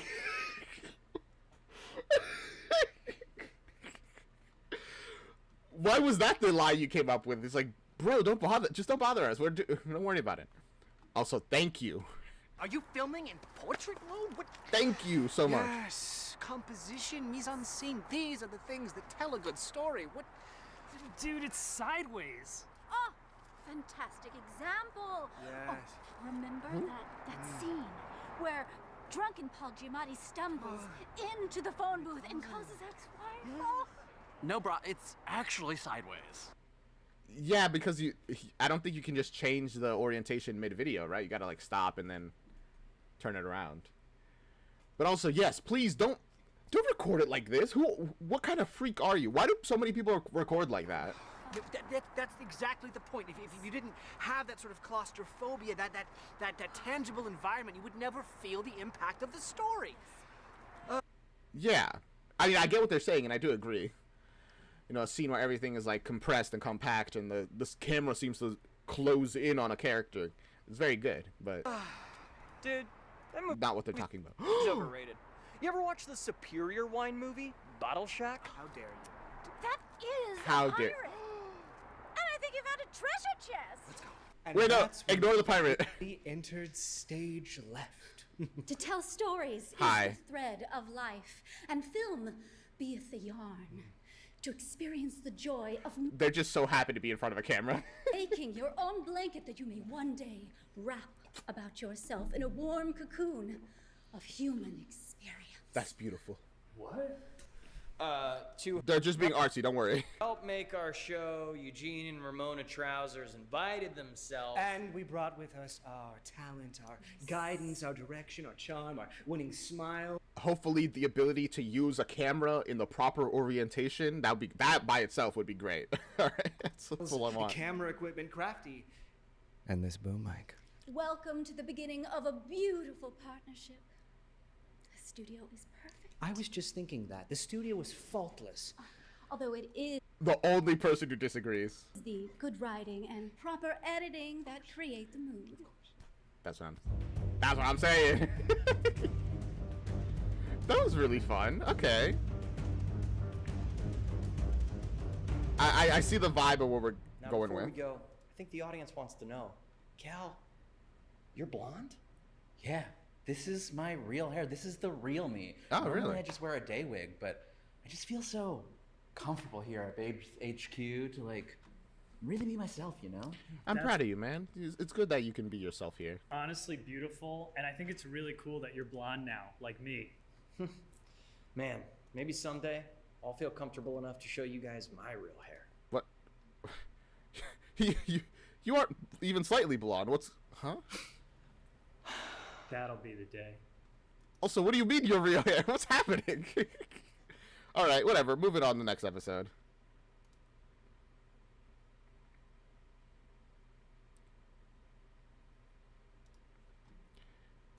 Alright, we're in the next episode, and as always, we're probably gonna skip, like, the intro. Hey. Revolutionary War reenactor, marijuana dealer, Baja Fresh Rewards card king. Yeah, Max Lee. But what else? What lies beneath the Minuteman guise and cloud of skunk smoke? Does anything lie underneath that? Let's investigate on today's Unsolved Babestories. I mean, we didn't really get to know much about Lee besides the fact that he really cares about history and he does not like inaccurate stuff when it comes to history. Shots. What's the beatboxing? Max With Lee. such a renaissance man in our midst, we staggered under the amount of sheer wisdom suddenly at our FTs. Fingy tips. So we Thank you so much for explaining the acronym. I had no idea. called Spike, our former brother and current Zoom contact, to see what he thought we should do. I'm not using Zoom. This is Skype. Spike on Skype. That's a great rhyme. But also, does Skype still exist? Do people still use Skype? Is that like... I used to use Skype. Only to contact like 2 people. I was never very much of an online communicator. Skype is... Yes, it is. Okay, hey, wow. That's shocking that Skype is still around. Stop singing. Stop it! When you Sorry. called me to ask about Max Lee, I said it would be beneficial for you to learn a little about history to gain some perspective on the human experience that doesn't have anything to do with boat shoes or keg stands. So, that's what we did. Oh, that's Here, good. Watch us learn about some history with Max Lee. Max. Hey, Max. You seem to know a lot about colonial history, which I think personally. So is this what Max was doing off screen? He was just chilling with the babes? That's cool. Is tight as hell. Hell yeah. Heck yeah. And you know, from Yorktown to Concord, everything in between, I'm your guy. My embrace of the cannabistic arts enhances my knowledge. Whoa. We were Really? actually thinking of opening up a dispensary in the town, so. Yeah, we're thinking about calling it Brahms Babes Buds. Oh, I like that. That's a pretty good name. And I'm guessing the weed makes him smarter? Is this like some... Oh, gosh. I forget the reference I was going to make. Forget it. I was thinking about the weed that makes, in like Nightmare Time, that makes the birds psychic. Oh, yeah. So, what you want to do, you want to pick up Rancho Cucamonga, okay? It's a sweet bud, blossoms in spring, kind of like a lily pad on a koi pond. And then you want a heavy stash of heavy stash. That's coming in hot from a cold little town in Milwaukee called Marrakesh. This is Yeah, you really got to write that down. so great stuff. I want to write it down. I'm gonna go grab my moleskin notebook. Yeah. Guys, focus. We agreed we wanted to learn a little more about herstory because those who don't learn Herstory. from it are doomed to repeat it, brah. Heck yeah, Max, bruh. we just need to know if we're like floating along in the same time loop obliviously, you know? Oh, what did you think of the Trousers history play? You know, honestly, it was kind of bad, but appreciate the effort. Also, like, no mention of Major Andre Dude was Okay, from a who's British that? spy from like right there in the church, and no one mentions it. What? They don't teach that Oh. shit in schools, man. What was he hung for? British spy. Hung it. He was hung for being a British spy. I don't know. I'm sorry. What is going on in this country? Wake up, America! Oh, structurally, like, I would have started with the Woman in White, not Old No Dome, because one time we were Woman over in at White. Raven Rock, and me and my triplet friends, Timmy and Edgar, we got really high. We wanted to watch The Notebook on my iPhone 4, and then, That's boom, cool. Wait, who's the woman in white? saw her. Blonde hair, white dress, terrifying, and I know it was her because we haven't even smoked up the dupster yet, and I was really sober, and I still think about it. Who's the woman in white? Okay, so she appeared before you guys. More details, please? Totally forgot I lost my moleskin notebook. So what did I miss? Okay, upon rewatching this, I can see where we went wrong. It seems that whenever our desire to improve ourselves meets our inherent obtusity, the latter continually comes out on top. Oh gosh, they're self-aware. Guys, they're self-aware. Warning. Perhaps you could look into Max's Woman in White story. It might make for a more dynamic episode of television. Oh, I forgot I got my dig equipment in my car. Cal, can you go get my keys? Yes. What do you guys- Check this out. Trip What are you gonna dig for? The woman in white? majored in archaeology. He was first in his class at Cornell. He'd be on a dig Oh, right now that's in cool. Turkey if it wasn't for his PTSD from that shark attack. Shark attack? Your keys, bro. Oh gosh. What happened to you? How unlucky do you have to be attacked by a shark? Those things kill like 8 people a year. And that's it. It's fine, we're fine. We just need. The Woman in White was the story that Kat's mom used to tell her. Right. That was one of the many different like stories about Sleepy Hollow, like ghost stories. The Headless Horseman was one of them. The Woman in White. Guess we're gonna learn about her. Or Wait a minute, okay? It's okay. He had teeth behind his teeth. It's fine. He Please had stop. teeth Cut behind it. his teeth. yeah, that's sharks. Turns out it's hella cold outside during fall in New Hampshire. It was You guys just didn't go? too cold to investigate, but luckily we knew someone who had a little experience in those woods. Spike, care to illuminate us? All right. I told you, I am never talking about that night. It was the night that everything changed for me. It was the night that I snapped. Oh, so you became emo after encountering the Woman in White. Is that what she does to people? Well, no, Max Lee wasn't emo. He just smoked weed. But he did that before the Woman in White, too, so... So no, I don't care to illuminate you. I don't care about anything, really. Oh. Grimsey's other brother. But tell me, what significance did the night you spent in those woods play in dropping the 3 of us like a pair of tight chubbies on a skinny dipping trip? Oh my god! I am not your other brother! I'm not your other anything! You guys still don't get it. You haven't changed at all. Even this lame excuse for an apology tour is just an exercise in narcissism. I don't know what my therapist was thinking. I'm out of here. An exercise in narcissism? I mean, I don't know if I agree with that. Sure, they aren't being, like, particularly gentle with you. But maybe it's just because I like the babes that I'm siding with them on here. I'm being kind of, like, biased. But I don't know if I would say they're being narcissistic here. They're just trying to do the show. I mean, I guess from his perspective, from Spike's perspective, they're asking about something that he considers very personal. And they don't think it's really a big deal at all. So I guess that's the issue. Also, we said I'm not your brother. Are they not literally brothers? Or is that not... That would make sense, actually. If they're not literally brothers. They're just the babes who call each other brothers. No? Okay, they're not. Okay, thank you. I should have realized that.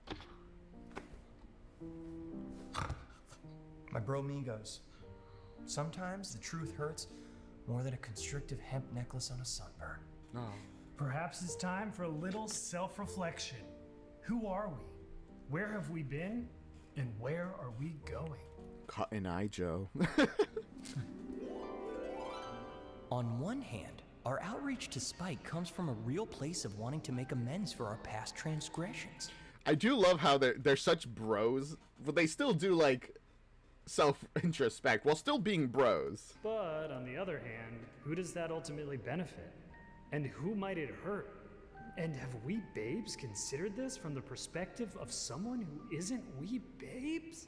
God, a tuna sandwich. You guys should probably share these thoughts, by the way. Especially the tuna sandwich one. I love tuna sandwiches. I would make one, but I don't have any tuna right now because I ate the tuna making tuna sandwiches. Which would be so tight right now. Okay. Hella tight. Wait, they are sharing Santa thoughts. three-way. What is happening here? They're psychically linked. You wouldn't get it. Literally. Alright, next episode.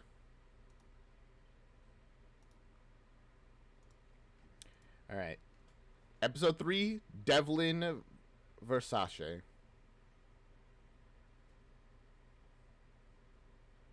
Was it Versace?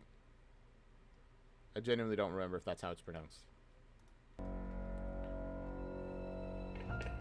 Vlogger, Hey. prankster, brand ambassador to over 15 mobile pay apps.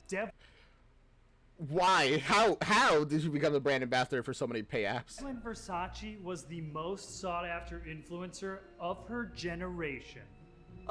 Hey, wait, where's Cal? Oh, where is Cal?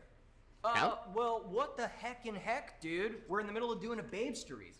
Hey, I just wasn't feeling the whole performing thing, so I just wanted to try my hand at directing before my looks go, you know? Eugene has been kind enough to let me shadow him. You've got potential. Ooh, that's nice. Okay.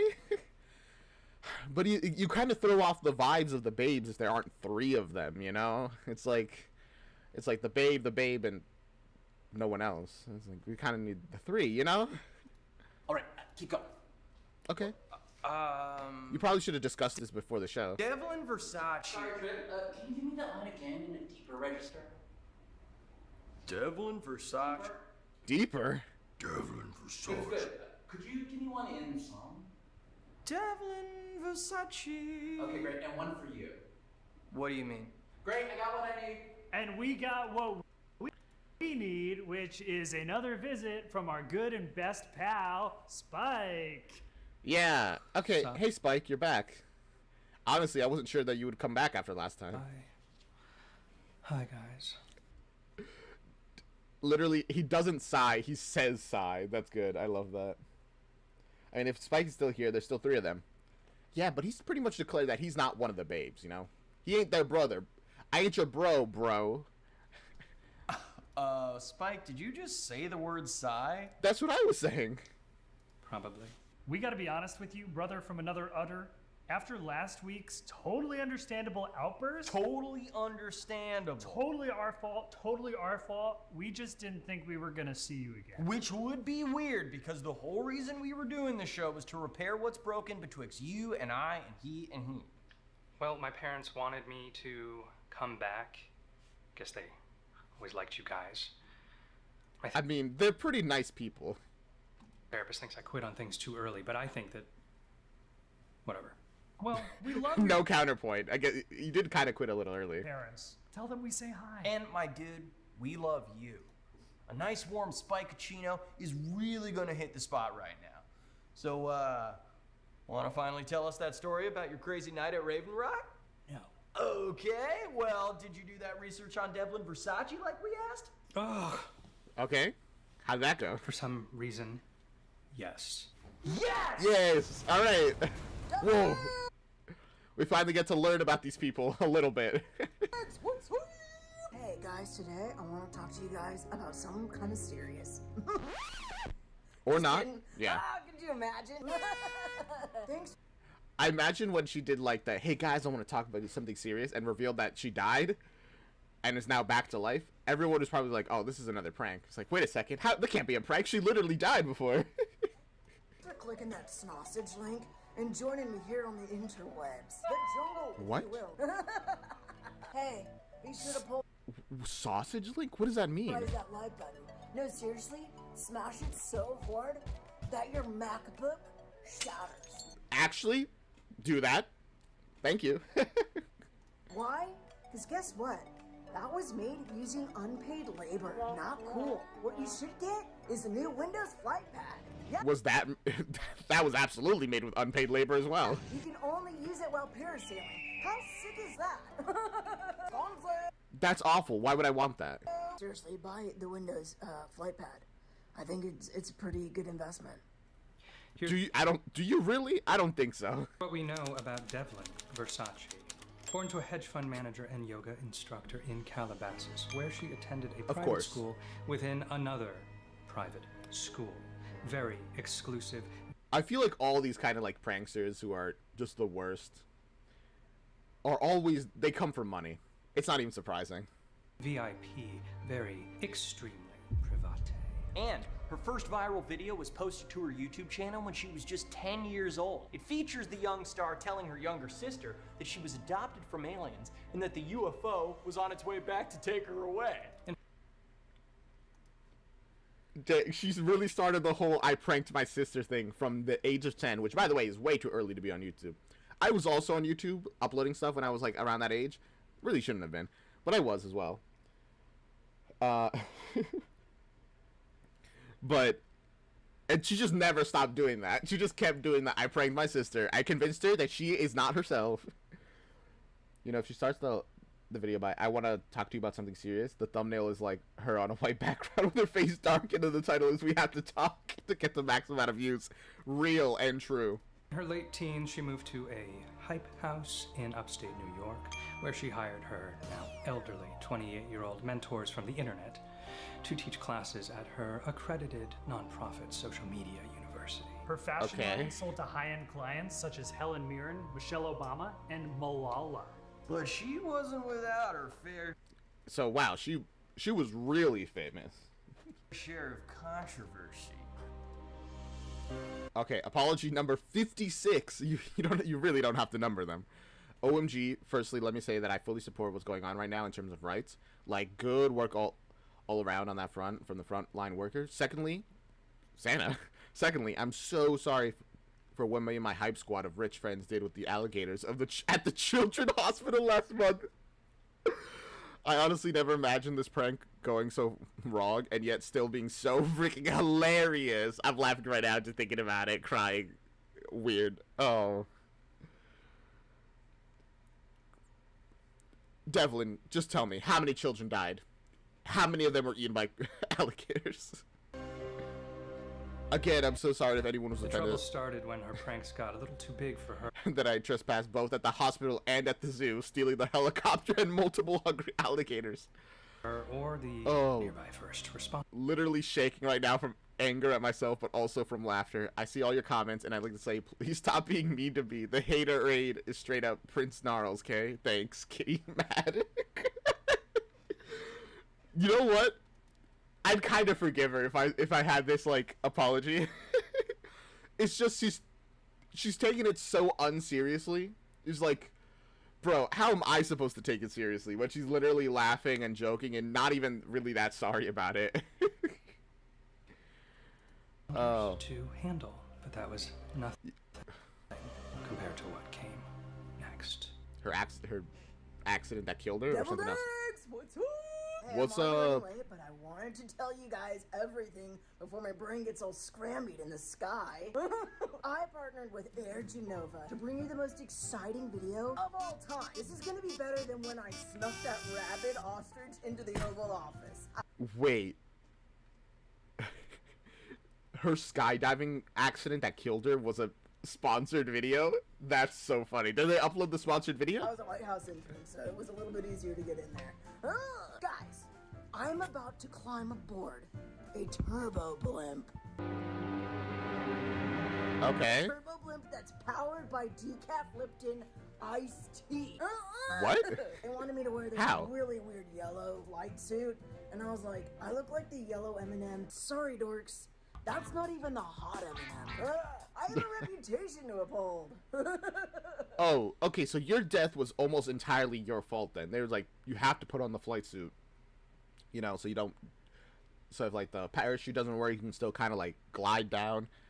But you just didn't do that, huh? TBH, I'm a little nervous about this one, guys. You don't say. The next time anyone heard from Devlin Versace, she was dead. That is such a funny transition. I'm nervous about this guy. And the next time anyone heard from Redikai, he was found mauled by 34 bears. We still heard from her actually because she was in the middle of editing a vlog using Adobe Rush on her phone, went in the middle of the jump, and it was still playing when the paramedics found her. It was going to be a great, really funny video too. It's a collab with her and Mr. Beast where they were playing Mario Kart on Quail. She was going to collab with Mr. Beast? Womp womp. Awareness for what? They never said. Just in Devlin general. Versace's death was a Awareness of being just aware. tragic affair. That is, until one Ichabod Crane brought her back from the dead using a stupid scheme to find the Headless Horseman's noggin? You probably shouldn't bring up the fact that Ichabod Crane, you know, it's really messed up to just put his name out there, and his full name as well. A pretty rare name. I don't. Did Versace's brief recurrence on this earth help to solve the mystery, or was it merely a comedic interlude while the plot thickened around our hero like Devlin's yummy stew? Who That's what I'm saying. wrote this? We don't know any of that. Yeah, they don't call it unsolved babestories for nothing. Wait, who's the writer then? And that's our wrap. Cut, print, check the gate. Great job, guys. See you next season. See you next season. Were you the one who? Wait, what do you mean next season? Casper, Wait, we're still going. My yacht. You got a yacht? Which yacht? Which yacht? What do you mean? Oh, I think he meant you have a yacht in the same way that I said it. I took that to mean like which of the many yachts we own do you mean? Which I don't think. Okay.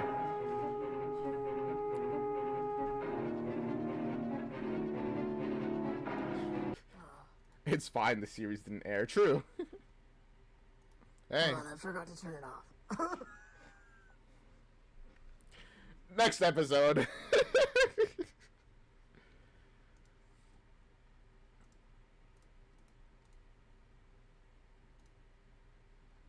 All right. This one is episode 4. Ann Terry. Right. Ann Terry. Paragon Terry Smith, or Annafred Paragon Terry Smith, or what a wild name. Ann Terry for short, spent her entire short life in Sleepy Hollow, graduating from nearby Westchester Community College and finding herself in the employ of one Baltus Van Tassel. The mayor of Sleepy Hollow. Whoa. Ever heard of him? Literally no, because if I'm not from Sleepy Hollow. We have because he's our mayor. What? Stop tickling me. What? What's with the laugh? Oh. I was wondering why they were doing the evil laugh. I guess that's just how he laughs.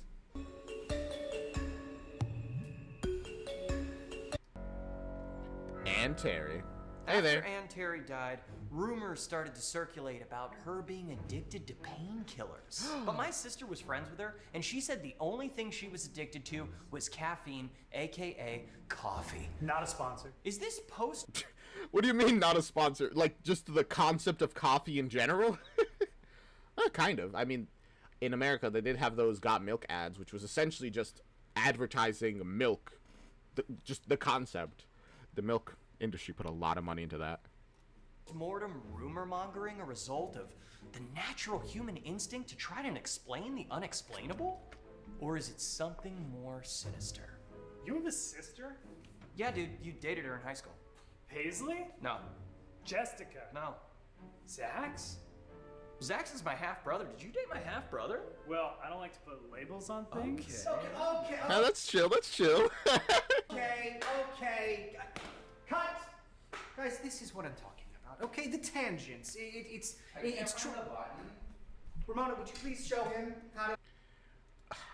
The tangents are the best part. Come on, man. That's like the... I know that if we're making a show, we want to stay focused, but the tangents add so much to the vibes. Turn the camera off. You've got to know where the button is if you're going to be directing. Thank you. No, I think All right, listen. So, I appreciate the words Oh, they're just messing up the camera. wrote are bringing out the inner life this is in the your button. real life. But Thank no. you. The problem is it's going No, on the too red long. light means it's not recorded. Not succinct. It's roundabout. It's not to the point. definitely It doesn't this have the dramatic one. impact. Wait, Impact, like the that. flow. It's missing. Neither of them know how to use the camera. Literally none of them know how to use this camera. Oh boy. DNA Both of the of story these that we're together? trying to tell. We got our cut? I need it to be more in the They still don't have it. text. Aaron Sorkin once told me in a podcast I was listening to that Of course. every word on the page, every syllable, every letter is created with specificity to cause the most emotional True. I mean, that is true. Just when in writing in general, you got to choose your words to get the right vibes, especially in important moments. Because if you choose the wrong words or the words that aren't perfect, people might interpret it in ways you really did not intend. Here's a clip I took prepping Anne for an undercover mission when the Headless Horseman took over her body. Oh, you're the one who disguised her. I thought she did it on her own, but no. I don't have any lines. Now, through that Yeah, there you go. earpiece, we're gonna be able to hear everything that's going. Oh, right. They were the ones. feeding her lines. I forgot about that. Going on, and we're gonna feed you some juicy mayor baiting lines. Oh, no. Don't say mayor baiting. Ugh. What's wrong with you? No. Don't forget, the play's the thing wherein I'll catch the conscience of the king. Sure. Put this through your... What does that mean? Wait, no. Explain, please. The mustache is not playing for me. How long is it going to take you to grow a fresh one? I need like a day at least. Not enough time. Dang You're it. gonna need to alter your voice. Ooh, like auto-tune? How's your German accent? Oh, it is pretty good. Nope. That was awful. How's your South African? That is the hottest one. What accent are you doing right now? Actually, still pretty good. Where did you train? No, terrible. They're all terrible. Right. I literally can't tell what accent you were even doing there. Accents are hard. It's fine. I understand. It's wicked hard.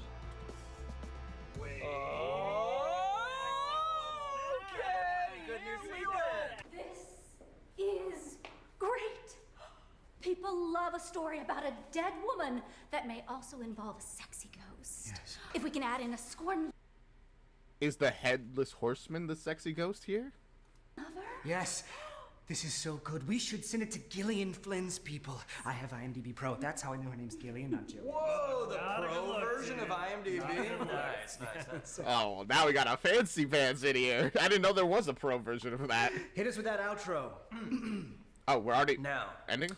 Ichabod has the blood of Ann Terry all over his hands.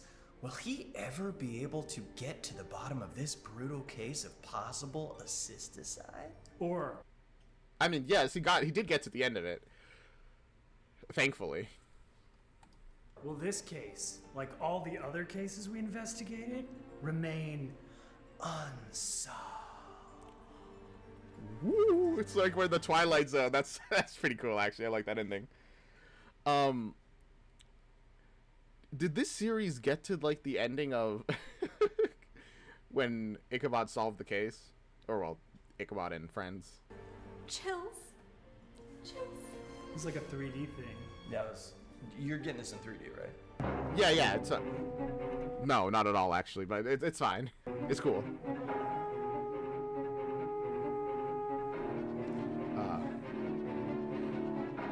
It's a good thing this didn't air because the editing was so bad. How was he speaking to you through a podcast? Were you on it too? No, I but should have been. Okay. I should have Okay. been. The level of expertise I could have provided would have offered some valuable Good to know. repartee. Do you gotta pay for those? The podcast? Do you? Well, because if you get into I guess it depends. Yeah, the sometimes. subscription, you can get it like early. All right.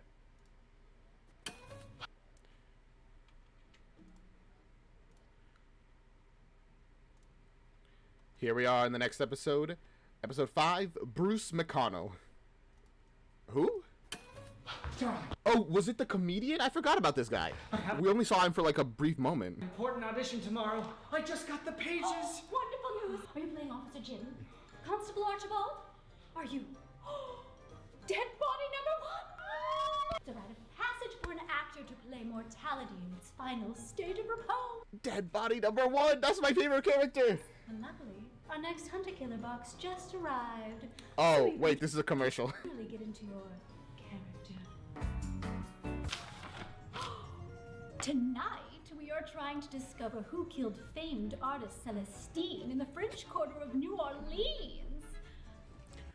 Hunter Killer honestly sounds like such a cool product to buy. Like, it genuinely sounds very fun. If I had money, maybe I would buy one. Already in character, I see Ever the Professional. It's just Kurt lying dead. To find the killer. Aha! You know, he's playing a pretty good dead body, honestly. Solved it. What? No, the body moved. Challenging on my own, but very fulfilling. And you were my muse, my perfect dead thing. Yeah. I feel good about this. In fact, I got so into character, I dozed off there for a minute. Oh. I slept through the audition. It was an hour ago. Shall we? Oh, ouch. Oof. No! He missed his... That would have been his big break. Dead body number 1. He would have gone to be famous. You're the next hunter killer box. But I guess he'll never know. Let's. Alright. Unsolved Babe Streets. Bruce McConnell. Bruce McConnell, comedian, frequent guest on The Tonight Show with Jay Leno. Of course he was. He was an awful comedian. Voice actor. Whoa, where'd you come from? Back on this side of the camera. Directing really chewed me up and spit me out. Sorry, I street. But I'm glad to be back with my wolf pack. Yay! Okay. I'm so glad that the babes are back together. And hopefully, Spike will join the babes eventually. I'm just saying. I think you could really add a spice to them, you know? We forgive you. Follow your dreams. Friendship, forgiveness. The themes of this episode are really coming in hot. What do you say, erstwhile babe brother Spike? Interested in a taste of a little amigo amnesty? I'm not really sure I'm there yet. That's fine. Perhaps if we use some No, it's fine. If you're not there, that's okay. light goading and possible peer pressure to force you into telling a story about what you saw at Raven Rock that one night long ago when you wore pale makeup, we can all be friends again. That is just my skin. I am pale. I get it, man. I'm not exactly very dark either. I don't go out in the sun enough. Like a vampire, a very hot vampire with several problems. Hey, that's an aesthetic a lot of people like. Do you guys really want to know what happened that night? Yes, so much. Tell us, tell us, tell us. I have to know. It was a night so dark, as if the moon herself had been snuffed out by... No, I can't. I'm not ready. Okay. There's still just such a lack of trust between all of us. Okay. Fair. Trust is a fragile hand-loomed quilt that can unravel at the slightest whisper. That was deep, man. But yeah, that's true. It's fine. No need to pressure you. If you genuinely don't feel comfortable yet, you can do it in your own time. But it would be kind of hype for the show if you did it now. I'm just saying. The peer pressure. Bruce McConnell, killed by a tomato to... That scared me. He got into like the thinker stat and then was like just jumped up. Face. Deadly nightshade allergy, or perhaps something more sinister. Well, no, this was just a deadly nightshade allergy. Spike made some calls to find out what really happened over there. No, he did? He had a tomato allergy, throat closed up, cut and dry. Why couldn't you guys have just called the coroner? I don't know. I mean, this is your position on the show. You get like the information, and they. Anyway, so that's like the show. I don't have his number. We managed to interview some audience members at Bruce McConnell's miraculous one-night-only return engagement at Colonial Drugs and Stuff. Perhaps a clue. So is it like well known that these people just came back to life for one day, or is it like a situation where the reason this whole like show was put in the archives is because like, bro, these people did not come back to life, even though they objectively did it, and everybody knows they did. Like, is that the situation? Hath we doth find? So, what'd you think of the show? Pretty great, right? Yeah. Bruce McConnell? No. It was terrible. Unfunny jokes. Punching down. Ooh. Gloria Estefan did not deserve that. And not kid-friendly. Goodness, he's crying. The childs are the children. They're devastated by Bruce. Real tears. But, you know, like, he was handsome. Agreed. Yeah, I guess so. That's one thing at least. Gosh, these transitions. I love the babes editing. I think I'm gonna take some editing tips from them. Bruce wasn't around long enough to finish his set, but we found some note cards with jokes on the ground afterwards. And now, what could have been? Hot takes with Bruce McConnell. This is gonna be so good.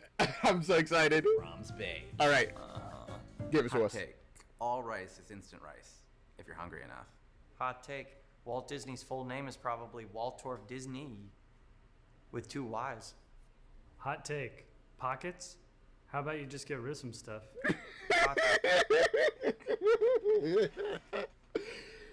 Oh, I have the worst sense of humor. Bruce McConnell, you would have been my hero. Take. Room temperature is a myth. There's no way to tell what temperature a room is. What True. room, idiot? Hot take. Shorts is short for short pants. True as well, actually. Hot take. I find the number 13 spooky, but not because it's bad luck, because it looks like the letter B is getting wider. Hot take. Where are my pants? Okay, can we just move on from these? No, they're so good. Don't let them. And also the media offline. No, the editing is failing. We managed to snag a cool prop for Babes HQ. Sorry about this voiceover, by the way. We lost a hard drive with the footage on it. It's actually totally Trip's fault. I mean, you could have put a little, like, I don't know, a gif of a cat, like, meowing or something. This sounds pretty cool, though. Maybe this whole thing should have been a podcast instead. Hey, guys! I mean, there was a lot of really important visuals. I don't know if you could have gotten rid of. Second life of comedian Bruce McConnell was swift. But for our hero, Ichabod Crane, the night was anything but over.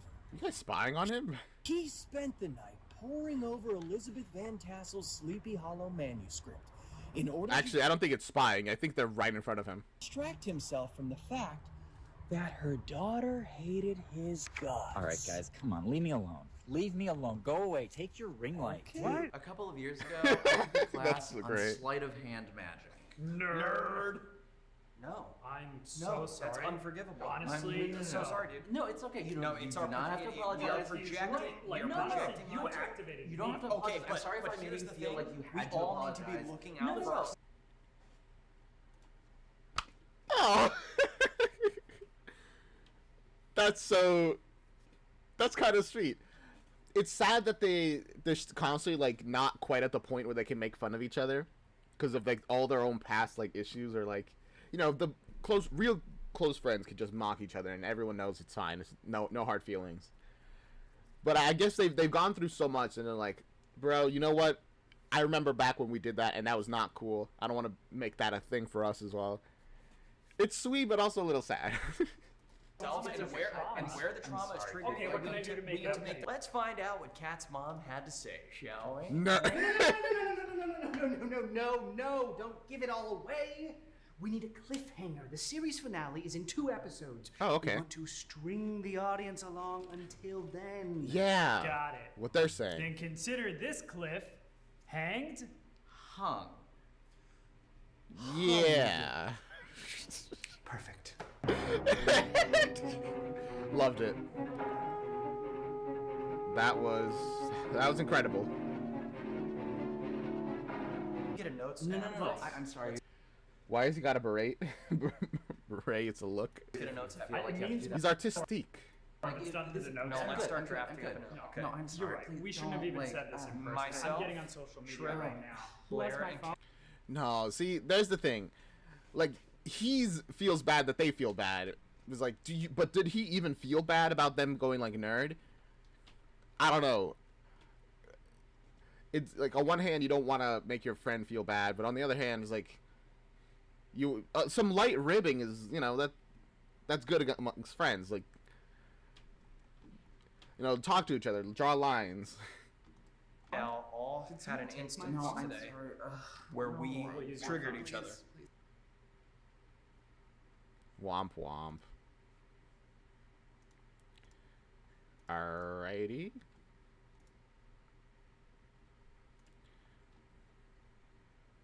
How long did they improvise this scene for? That's a good question. I wonder how much of this, just in general, is improvised. So, episode 6, Paulie Tahoe, the best one. Oh, I'm so excited. In this one. Not even this one. Okay. No show is perfect. Not True. even this one. We've made some mistakes over the past few episodes, and we're here to take radical accountability. We at Unsolved Babesters Oh, yeah? hold ourselves to an incredibly high standard. So we Well, What mistakes did you make? Your forgiveness. Here's what we got wrong. Hope this makes it right. You ever watch the Superior Wine movie, Bottle Shock? The best wine movie is not Bottle Shock. It's actually Back to Burgundy. It's Oh, so this is what they're just correcting themselves. I see. French, and the French are great at wine and cinema. I'm sure they are. Jean-Luc Godard, anyone? Eugene, Yeah. want me to say that? One time I was in Raven Rock with my triplet friends Timmy and Edgar, and we were gonna get really high, watching Notebook in high def on my iPhone 4, and then we saw her. Max Lee and his friends were actually going into the woods to read The Notebook. The movie was just about to come out and they wanted to prepare. Also, Max named his pet rock iPhone 4 after his grandfather, Patrick iPhone IV. It's a collab with her and Mr. Is that them trying to not be like, hey guys, piracy is bad actually, and we don't support it? Beast, where they were playing Mario Kart on Quaaludes to raise awareness. Oh. Awareness for what? They never said. Devlin and Mr. Beast did say what they were raising awareness for. Oh, it's just in one ear. They were raising awareness for rights. Nope. Just the rights of everybody, just in general. I respect that, I guess. How's your South African? That is the hottest one. Honestly, still pretty good. Where did you train? No, terrible. The Unsolved Babestory South African fan base has contacted us to let us know that Ann Terry's accent was actually pretty decent for an American. Bruce McConnell. Oh, there you go. See, I wouldn't know. I'm not South African. Comedian, frequent guest on The Tonight Show with Jay Leno. Bruce McConnell was never actually a guest on The Tonight Show with Jay Leno. He was scheduled twice, but got bumped both times.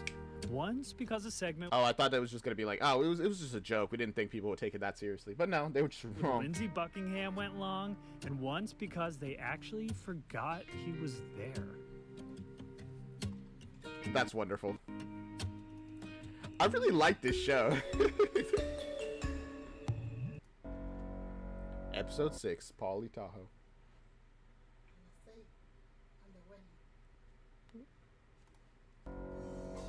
Mischief. Mayhem.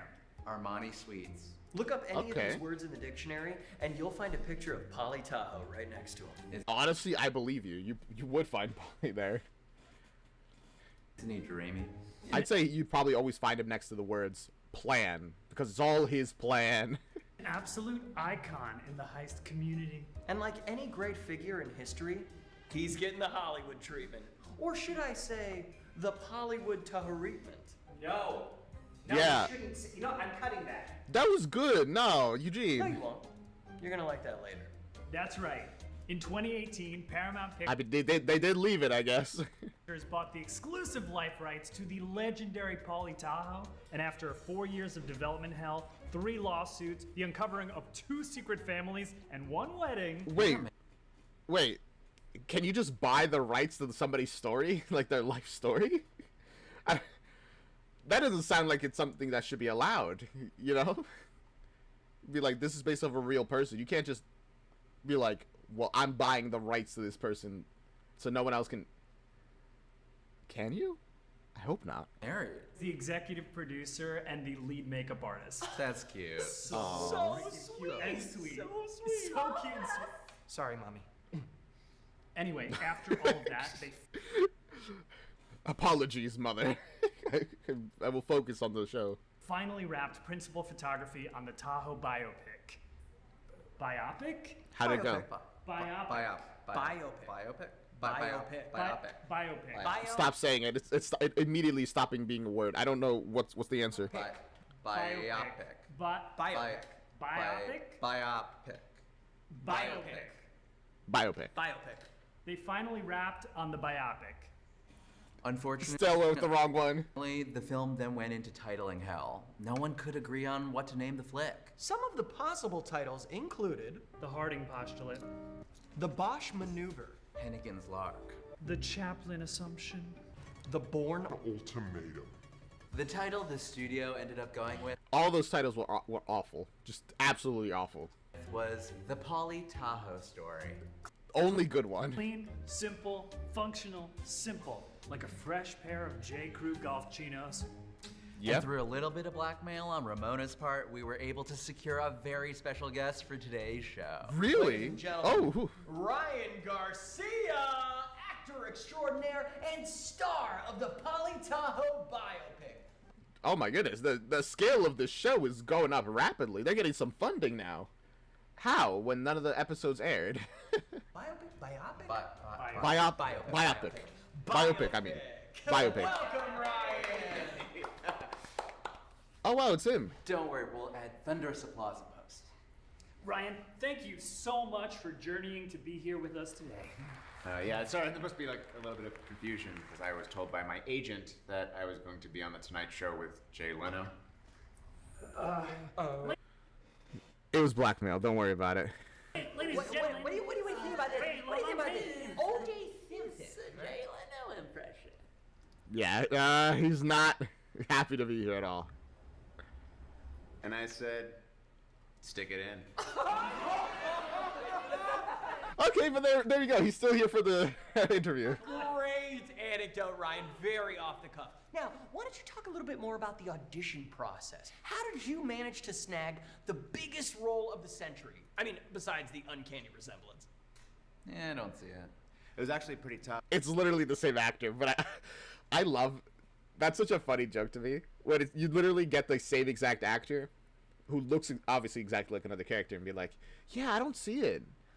He's like, "Can you believe that they tell me that I look like X actor all the time? It's literally X actor." He's like, I don't see it. But I think there's like a case of that where there's like a competition of like lookalikes, and then I forget what actress it was, but she joined the competition, and then she didn't win. She like lost, even though she was literally the actress. To be honest with you, but I really would have done anything for that role. And I was up against some pretty heavy hitters. The Rock, DiCaprio, Renner, Michael Cera, but in the end, the Garcia got him. That is, wow, that is a very stacked cast. Renner? You beat out the Ren Dog? Did you meet him? What's he like? What's he smell like? No, I did not meet him, unfortunately. Aww. It probably would have been like, you met The Rock or any of the other ones, but I guess Renner is the most interesting. That's okay. Nobody's perfect. But you brought a clip from your audition tape. Oh, yep, sure did. Let's see it. Watch the darn thing. I hate watching myself. No, that's not true. I am very handsome. You know what? I'm glad he's at least happy with himself. Sorry, where is it going to play? Oh, right over here.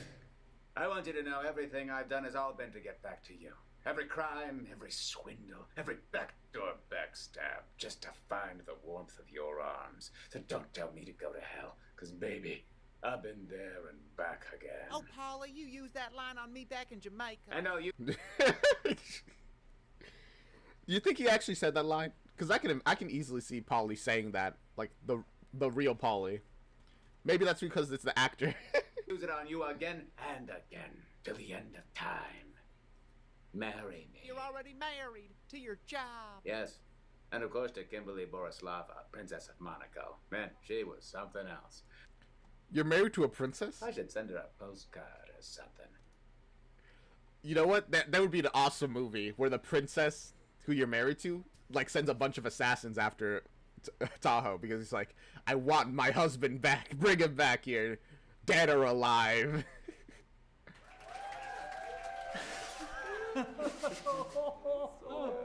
Great clip. Great clip. So, how did you like get into character to play the sensual and roguish Pauly Tahoe master criminal mastermind? Yeah, how'd you get into the vibes? I did a lot of crime. We bet you did. You know what? That's a pretty good way to really get into character. It's like, listen, I gotta become Pauly Tahoe if I want to be Pauly Tahoe. I am going to rob everyone.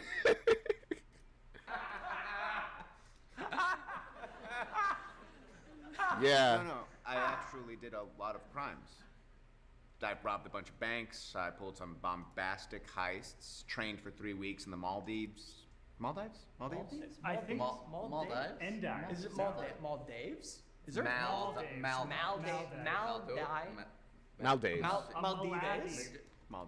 Maldives.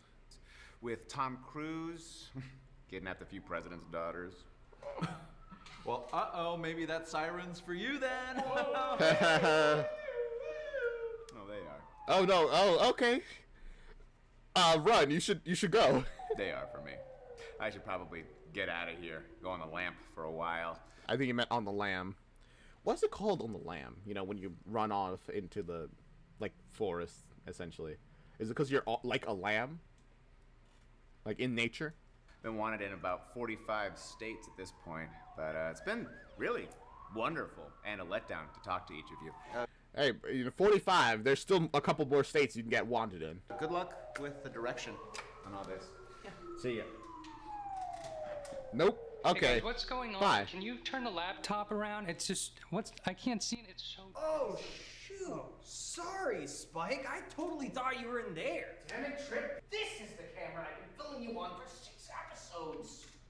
Wait, if you're in there, who's in there? Oh no! We're a normal camera, man. What is that? What did he mean by that? I don't even understand what he meant by that. Hi, I'm Hi. Brian Garcia. I'm 5'10" and 6/8. This is me with glasses. Whoa. And without glasses. Yes, I am willing to shave or to grow. He looks better without glasses. And I am located in Los Angeles, but willing to travel. What a wonderful audition tape. And now we approach the final episode.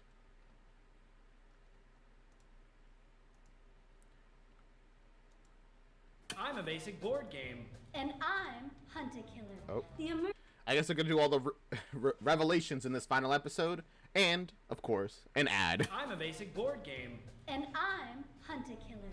Monopoly versus Hunter Killer. Immersive game in which you become the detective.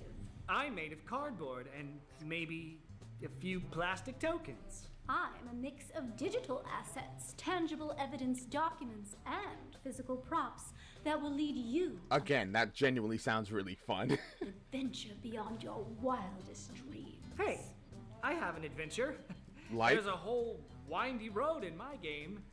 I've got chutes and ladders. Does your game appeal to fans of horror, true crime, and Agatha Christie? Never heard. I mean, maybe. Depends, I would say.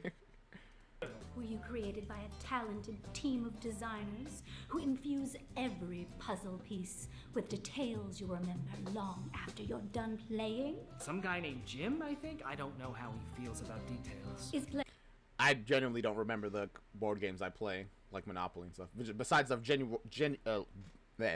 general frustration of playing them, no memories. Playing you, like experiencing your favorite episode of Midsommar Murders, combined with an escape room for a mind-bending 10 to 15 hours of gameplay. Well, there's a spring-loaded button you can press on my board, but it's broken.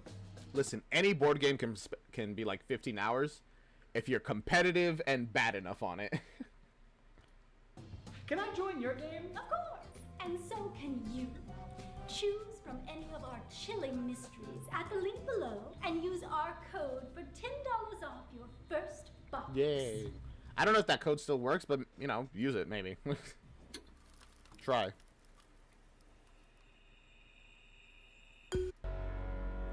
Unsolved Babe Strings. Clip show. Rose has its thorn. And every pot has a lid. And Why are you singing right now? Badly. Again, as I will always say this whenever they're singing badly, very impressive their ability to sing badly when we know they sing good. And it feels like the way they sing feels genuine, like it's genuinely just this bad. every investigative miniseries has a bittersweet ending. Some of the keys are just stuck. For the series finale of Babe Series, we thought we'd take you on a walk down memory lane. Cal, are you gonna help us intro this clip show or what? What? No. I'm reading Elizabeth Van Tassel's manuscript. Yeah. And also, I don't really understand how we're gonna have a clip show. Like, our whole show's only like 30 minutes. True. Also, you know, it's like, Come on, give us the reveal. I want to know. I mean, I already know Elizabeth Van Tassel and all that stuff, but give us the reveal. Give us the information. About the emotion, Calvin. Yeah, the emotion. I'm feeling emotions No already. thanks. Interesting note, though. I've read this whole thing, and she doesn't even mention the Headless Horseman even once. Cool. Anyway, That is literally what the whole show is about, man.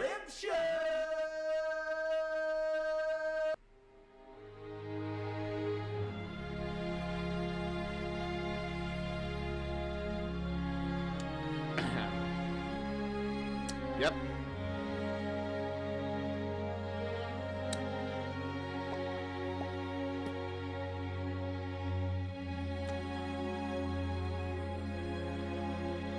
Man, I sure do remember those moments. That was all right. Great clip show. Are we done or no?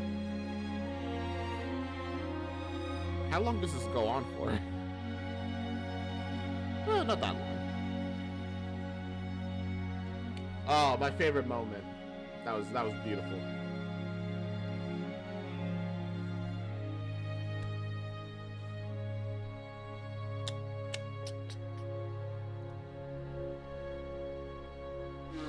All right. Oh, there we go. We're done. Beautiful. I cried. I laughed.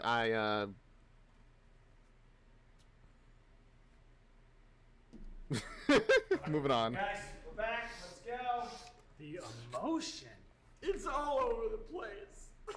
The emotion? Rom keep telling us she said in here. It is a curse that is passed from one soul to the next. What is a curse? Yeah, that part right there.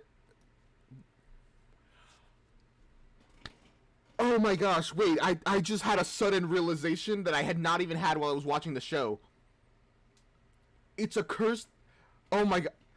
The curse is not the headlessness, because there's only one headless horseman. The curse is the thing that brought Ichabod Crane to Sleepy Hollow. Like that desire to right what's wrong. It's being passed on from one soul to the next family, down the line of their family. Oh my gosh, I just had a brain blast in that one moment. That by itself makes this whole show worth watching. What a long, strange trip it's been. But that's not all, folks. We have so enjoyed having our old pal Spike in the mix that we've put together a special clip montage just for him. Roll it. Another clip montage? Guys, please don't do another clip montage.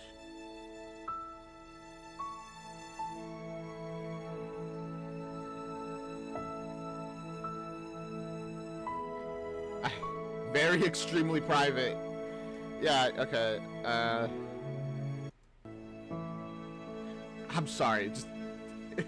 It's just like another. You guys montage. did that just for me? Of course. Of course we did. Oh, he's crying. You're our bro. Bros fights, bros hugs, and bros knows when they've done messed up good. Spike, we love you.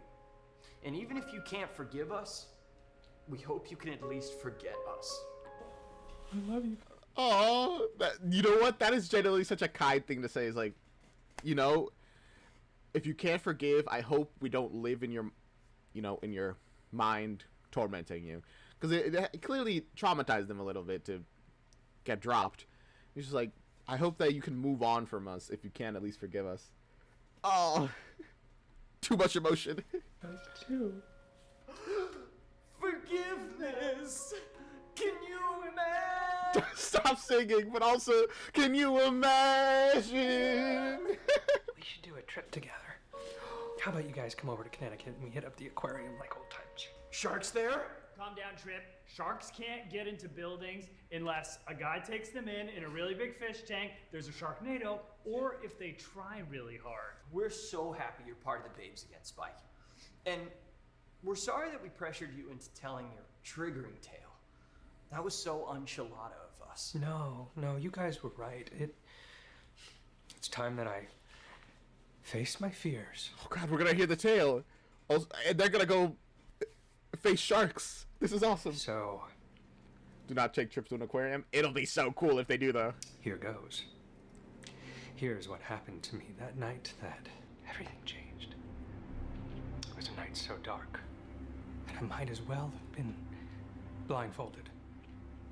Yeah. My other group of friends and I, we decided to go into the woods to have a seance, just normal guy stuff. Yeah, something kind of funny. Do a seance. Me, Digby, Eustace, Brecken, Vance, Ashton. Okay, we get it. You have a lot of other friends. Vance. Oh, that guy had a huge head. LOL. Sorry, continue. Okay, We took the with Ouija Vance. board deep into the forest and found a spot in the clearing near the giant looming rock. Sure. To be honest, doing a seance down in the scary place probably was your first mistake. It probably resulted in a lot of these consequences. Sure, I'd heard the stories. A woman, all in white. Sounded hot to me, kind of like Kate Bush, you know? Yeah. Hot in an unconventional way. Yeah, we love that. So there I was. Honestly, that's probably the most realistic reaction. Is like, yeah, that's kind of cool. It's not scary at all. Lighting up the sandalwood candle and peeling back the plastic on the chocolate Dunkaroos pack. When I see her, she emerged from the trees right behind Vance's head. Friggin' Van. Yeah, there you go. Big head. What a big-headed idiot. She had sullen eyes full of longing, short red hair, and skin paler than Amy Lee. Evanescence! Wake me up inside! Guys, the tangent. This is such an important moment. Save me! But also, okay, red hair, white skin, essentially, white shirt, dress. White dress, sodden like. I'm glad that Spike is taking it. At this point, Spike is used to it. He's like, he's just gotta keep doing his whole thing. That of Ophelia, with her rosemary for remembrance. That's it. Dude! Why'd you close it, bro? We just got him back. You guys hear that? Yeah? Wait, what? Spike said he saw a red-headed woman in white. Maxley and his friends saw a blonde. Damn. What does that mean? That she has an amazing stylist? What Perhaps. did I just quote from Mrs. Van Tassel's manuscript? It is a curse that is passed from one soul to the next. Oh, I'm wrong. Okay, that whole realization about Ichabod and the ancestral thing, that was completely wrong. This is what they're talking about. Next. Yes, Cal, I was actively listening. Yes, Cal, we all went to Mrs. Thompson's third grade class. Except that she never mentions the Headless Horseman. What if she meant the woman in white at Raven Rock? Why'd you have to close the computer to say that? We have two different accounts of two different women. Wait. Spike saw the woman after Kat's mom went missing. Do you think? The woman in white was Kat's mom? All right, great work, tremendous work, lads. Very grounded, very real. That was an awesome realization. Sadly, we have to boogie. There's another crew booked here at 6 p.m. Oh, okay. Can someone grab a C-stand? Yeah, I'll just take I mean, honestly, it's kind of wild how everything happened. They could have had this revelation with Spike. That's what I'm saying. Like, bro, why'd they have to cut Spike out of this? Again. Do I need to turn this off or what? Do I? Whatever. I hope they go to the aquarium and have a great time. I think that's mine. I mean, that's mine. I'll take it if no one's gonna. Oh. Okay, this thing. All right, get out of here now, you guys. And I'm also gonna get out of here in a moment. Because that was the last episode. Which means we're done, essentially. Click. And that's the end. I hope you guys enjoyed that. I had a great time. We went a little over time reacting to that, but whatever. It's fine. It's fine. It's fine. It's fine. This was a great reaction. I had an awesome time. I hope you had an awesome time. And tomorrow, I will going to be reacting to Threnergy, I think. Yeah, I think I'm gonna be reacting to Threnergy by I forget what it is. It's by a friend of the person who made the Vampire that we reacted to a good number of weeks ago now. But anyway, as always, put suggestions down in the comments, or put suggestions in the Discord, which you could find down in the description below. I'm always glad to have people there. I try to be active there, although I don't do a lot of messaging. Hope you guys had a great time. Again, original, all that stuff. Like, comment, subscribe. You know the YouTube drill. And I'll see you guys in the next one. Bye! And now, for the people on, on the stream, this is the outro song, do. This is the outro song, do. This is the outro, outro. This is the outro song, do. This is the outro song. This is the outro song, do. This is the outro song. This is the outro song, do. Outro song. Outro song, do. Bye.